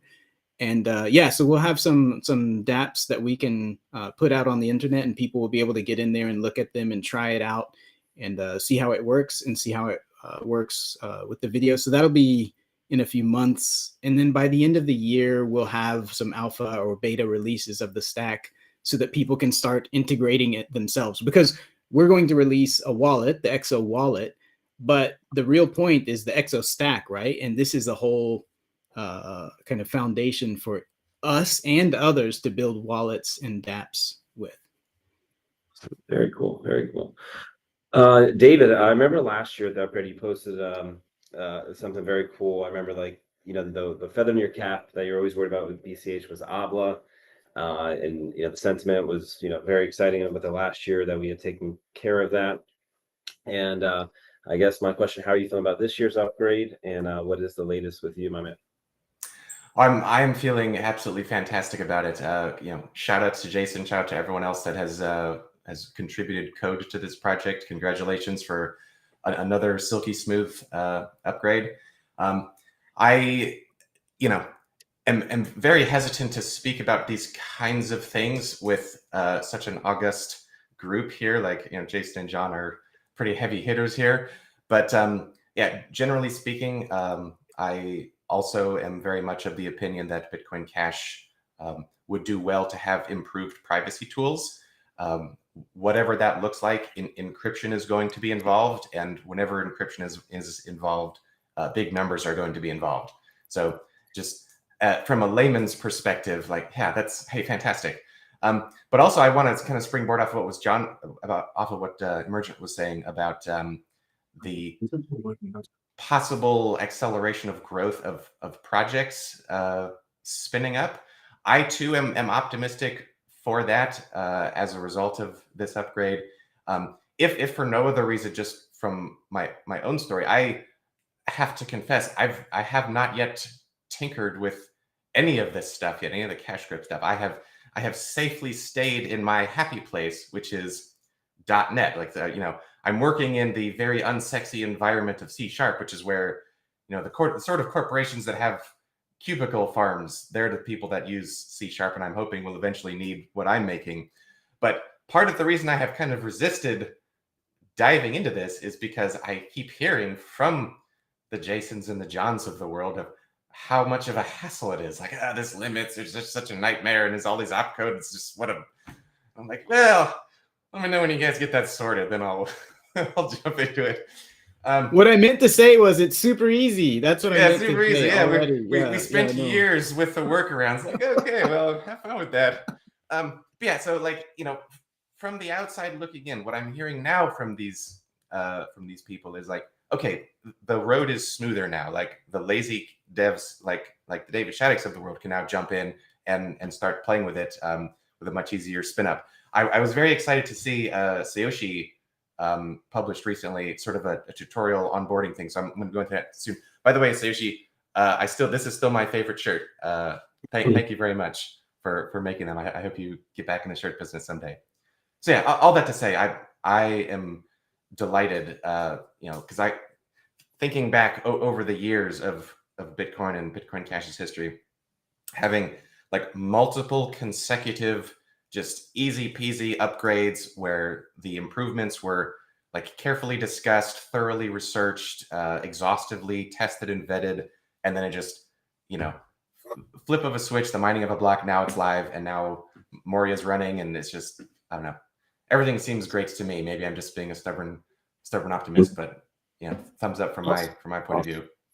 Well, I want to take time to bring on a special guest. You cannot see him at the moment, but if you could reveal yourself, if possible. You guys may know him. We'll just chat in the chat here.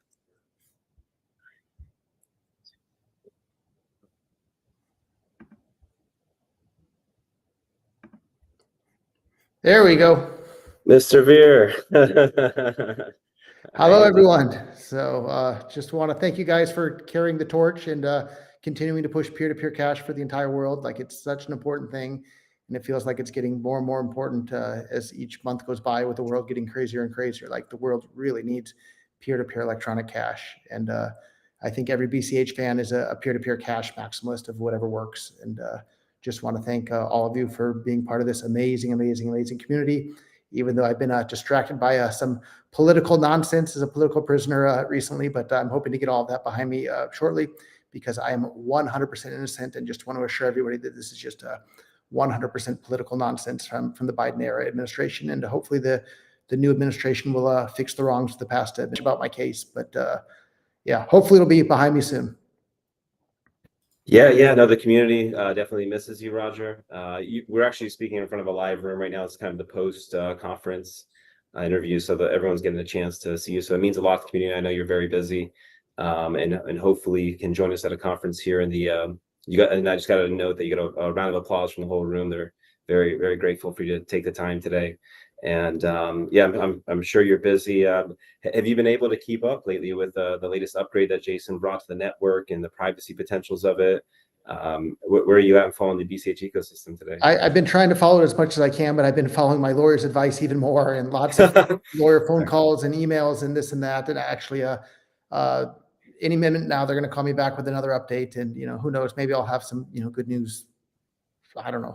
I've been hearing next week for the entire time since I've got arrested. Oh, they'll drop the charges next week. They'll drop the charges next week, and I've been hearing that every week for over a year now that I've been stuck here in Spain. But luckily, I'm out on bail. I was only in jail for about a month in Spain. But I will always, have a warm and dear place in my heart towards the way the U.S. government has treated me. So, but I think it'll all be behind me here shortly. That's the hope. So yeah, we'd love to break that news here at BCH BLISS that Roger Veer's free.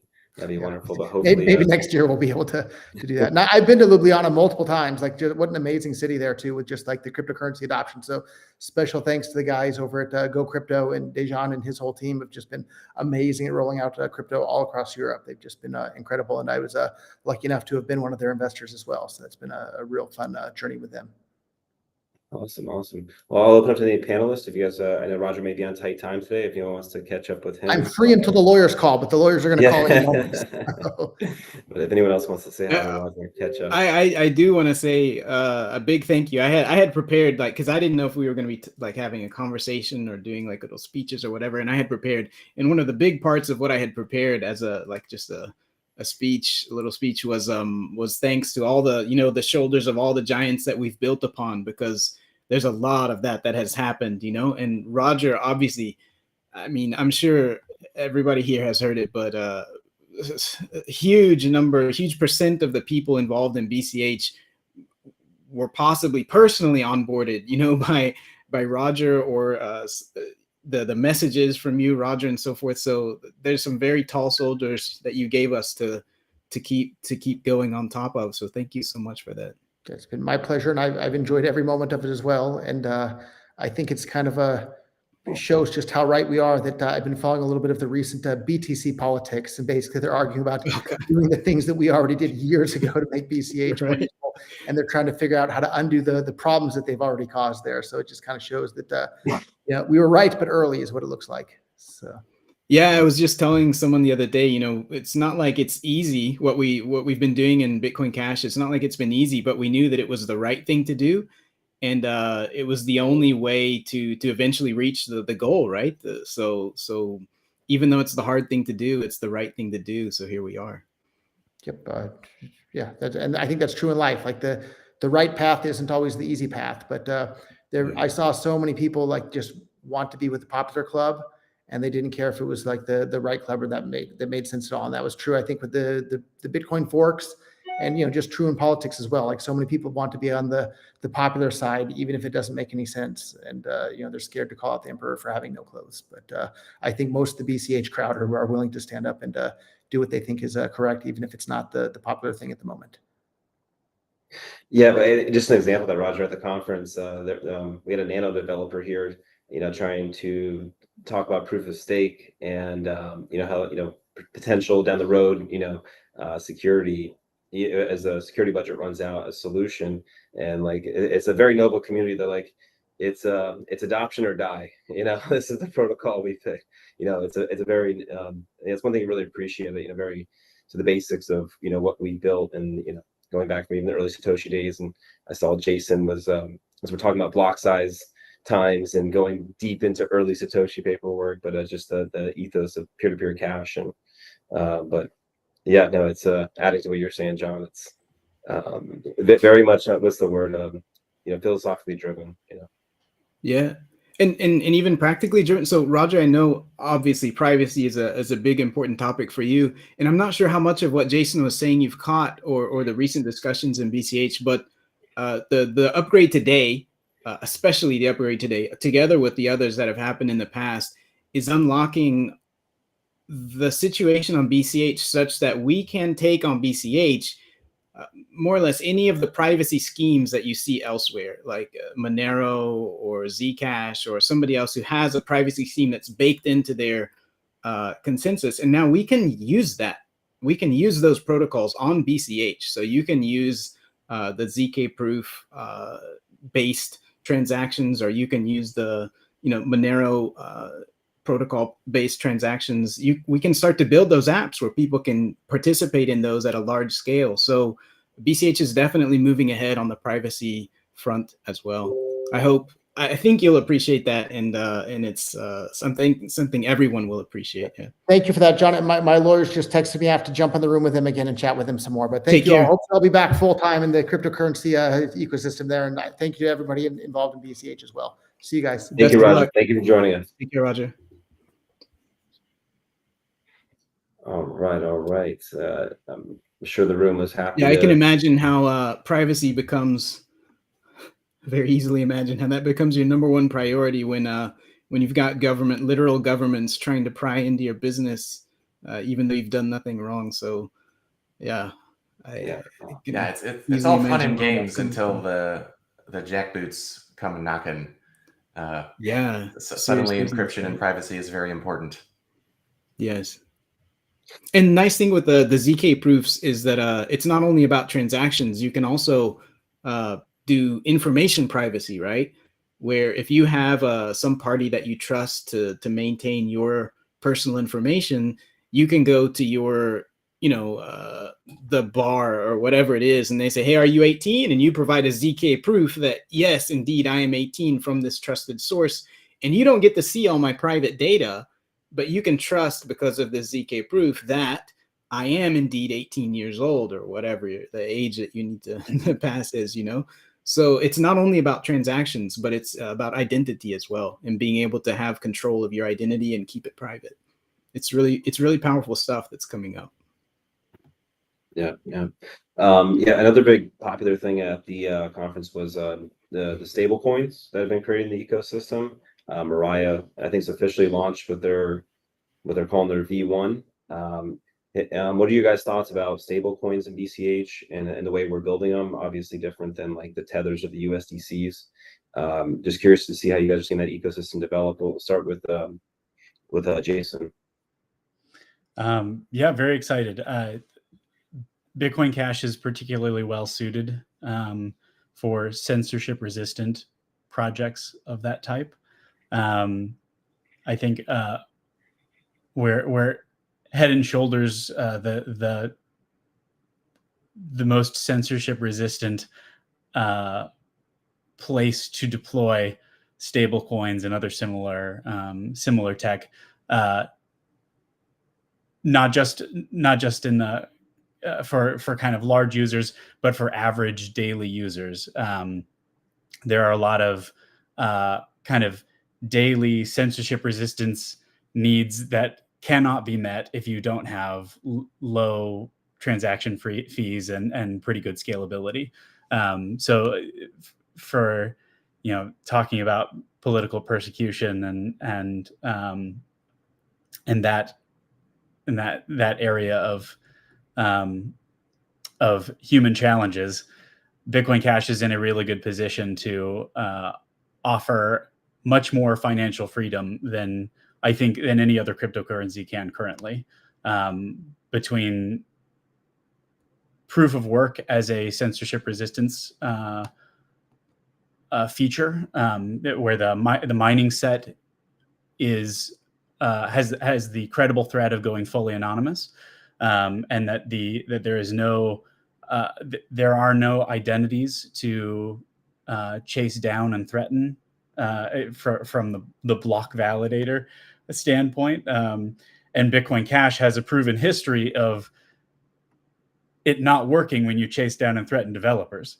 So, or rather, of developing in another direction if you do that, potentially. So I think we're in a really good spot for those sorts of projects to demonstrate just how strong of a position Bitcoin Cash is in for offering censorship resistant products like that. And yeah, very, very excited to see us starting to flex our wings there, having a couple projects already announced, and Moria and Parity USD both announced their projects May 15th. And yeah, I'm excited for this next year. Certainly, I think there's a lot of other in some ways low-hanging fruit that is common on other chains that can come rather rapidly to Bitcoin Cash. The barriers are out of the way as far as financial calculations are concerned with a virtual machine, and things are getting better rapidly. Some important improvements possibly on the horizon for 2026. Yeah, we're in a great position. Awesome. John, if you could share too, and possibly with the new wallet you're coming out with, is tokens going to be a part of the opening feature? And what are your thoughts about a lot of things we talked about here too when onboarding other people that don't want to deal with price, functioning or fluctuating. Sorry, I can't find the word. Is that going to be one of the new features? And how are you feeling about the stablecoin market in BCH? Yeah, 3 or 4 thumbs up on all those things you said. Yes, we want to make it easy to use. Obviously, as Sakib mentioned, he has onboarded a whole gaggle of highly intelligent, highly accomplished surgeons, and they pretty much all lost their BCH. Right? So you gotta have the usability has got to be higher. The tokens, the tokens have to be in there. I mean, cash tokens is now an absolute integral part of any any modern app going forward is going to be using cash tokens in some way or another. And so that's like non-negotiable. Yeah, that's absolutely going to be built in as a native thing from the beginning. Now, AnyHedge didn't use it because cash tokens didn't exist back when we made it in 2018-19. So, right, we're like the old Model T, but whatever. I'm happy to be the Model T. Regarding a different aspect of it, though, which is the one that I come from it naturally, which is the entrepreneur aspect and the competition aspect, I'm super looking forward to that, right? To some kind of battle, cooperation, competition between general protocols and the shadow wizards and Mathieu and Sayoshi and the gurus and the Journal of One Surgery. Like, all of this stuff is going to be some kind of amazing mix of cooperation and competition. And the only thing that's sure is that there's going to be a big win that comes out of it, right? Like there's going to be usage increasing, more users coming in, more ideas coming in as other people look at it and be like, oh, these guys have missed it. I have an even better idea. I know an even better way to do this, right? And this is where things are going to start to snowball. So I'm looking forward to that so much. And I think the stable coins is kind of where that's starting, right? Because AnyHedge was created for stability. There was no such thing as cash tokens and so forth. But we came up with AnyHedge in order to provide a stability solution. And it's been enormously successful, right? Hundreds of millions of dollars of volume going through AnyHedge contracts. And a lot of that is people seeking stability. And on the other side, people who just want to degen and bet on the price going up or down. So we know that it works, and I'm looking forward to the competition and just stable coins just being the tip of the iceberg and everything else that's going to take off after that. Yeah, I'm looking forward to all of it. Ryan, I think you muted if you were talking.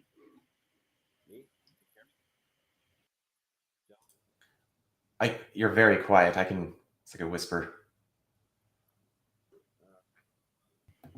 I'm going to go out on a limb and guess that he's asking you to talk, David.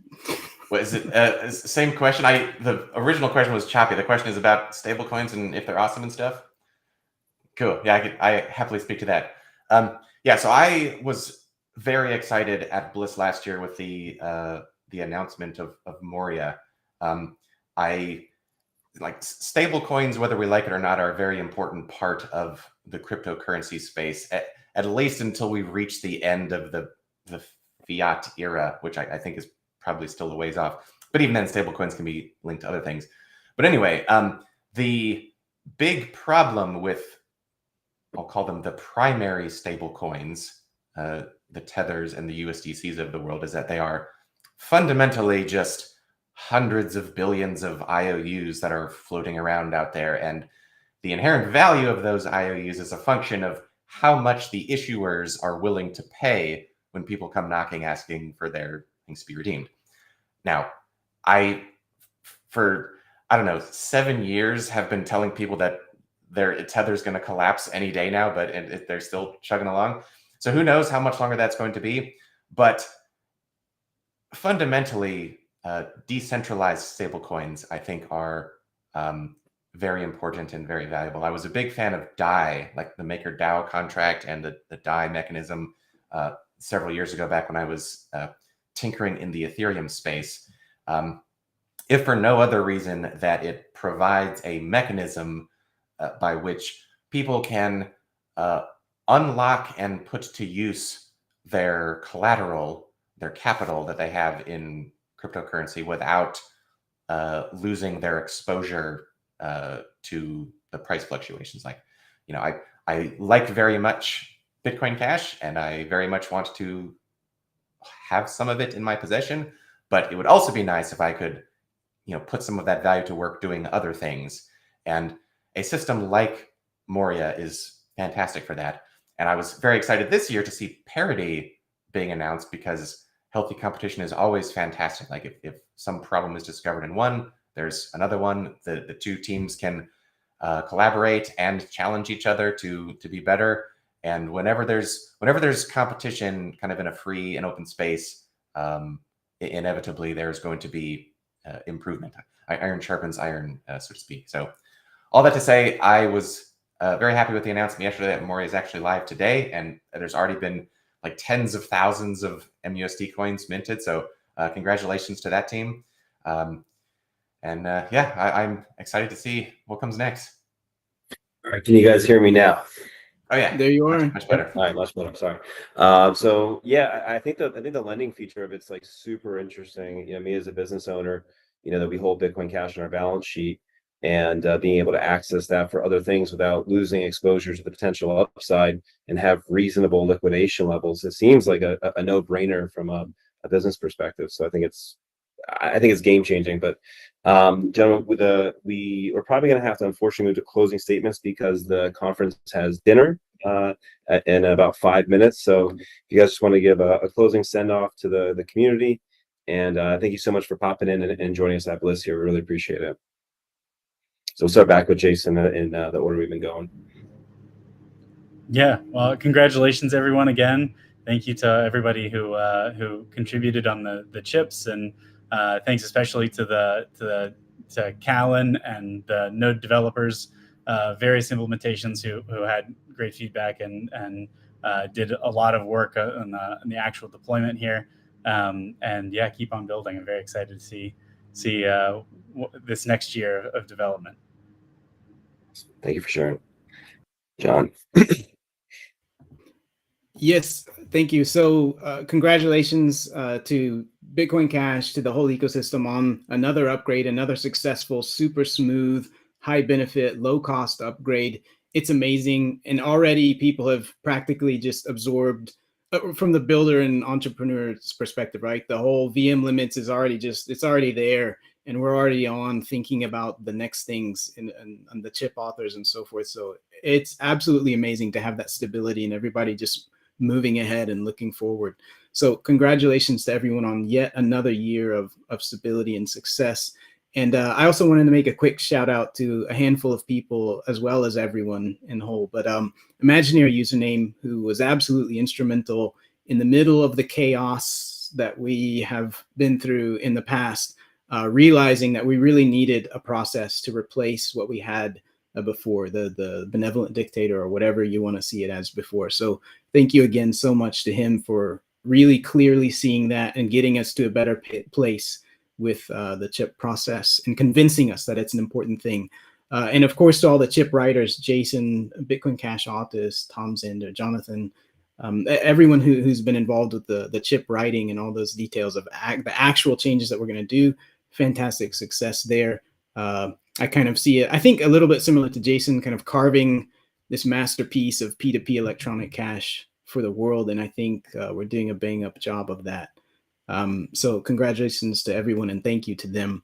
And then also a few more, I hope you'll forgive me here. Cheap Lightning, someone that I think many people know, but I still think despite how much people know him, they really don't realize how much work he does in the background. This invisible work that he's doing on ensuring that there's awareness among a really huge number of people, right? Like he's sending communication with hundreds of people to make sure that people are upgraded for this upgrade that we just went through and other issues, as well as putting out news on an extremely regular basis, flooding the AIs with positive, constructive information about BCH. So huge shout out to him. And of course, for the conference, yourself, Ryan, Jonathan, Jeremy, Jet, everybody involved in organizing it. Thank you so much for doing that. You guys have gone from 0 to 100 and 2 years in a row. So thank you for doing that. At General Protocols, there's Sakib, Jim, Harvey, Gerard, Victor, John, Moriarty, Mathieu, Roscoe, you name, Jonathan, people we have worked even more people we have worked with in our history. It's been amazing working with you all. And I think all of you are amazing and true assets to the whole world. And we're going to make a difference.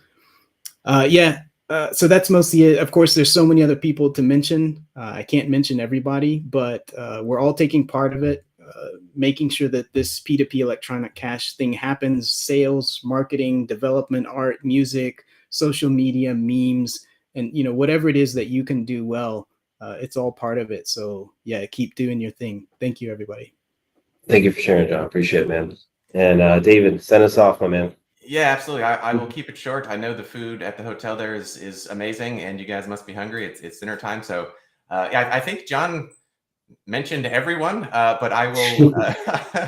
I'll come back around to the event organizers. I very strongly, very firmly believe that a conference like BLISS is very important, just for the kind of general health and well-being of the ecosystem. It's just a fantastic tool for bringing everyone together. So. Shout out to Ryan, Jeremy, and Jonathan. I know that this was a lot of work and that you have been working on for months. And a special shout out to Jet. I know that your job is hard and complicated, and we really appreciate what you do. One final note: don't forget Street Fighter tournament is coming up in about an hour, so you don't want to miss that. But yeah, nothing but love to everyone. Thank you so much for participating in the Bitcoin Cash ecosystem and for attending BLISS. I hope to see you at BLISS 3. Wink. Let's go, guys. All right. Enjoy the rest of the day, guys. Thank you so much. We're going to grab dinner. See you all. Take care.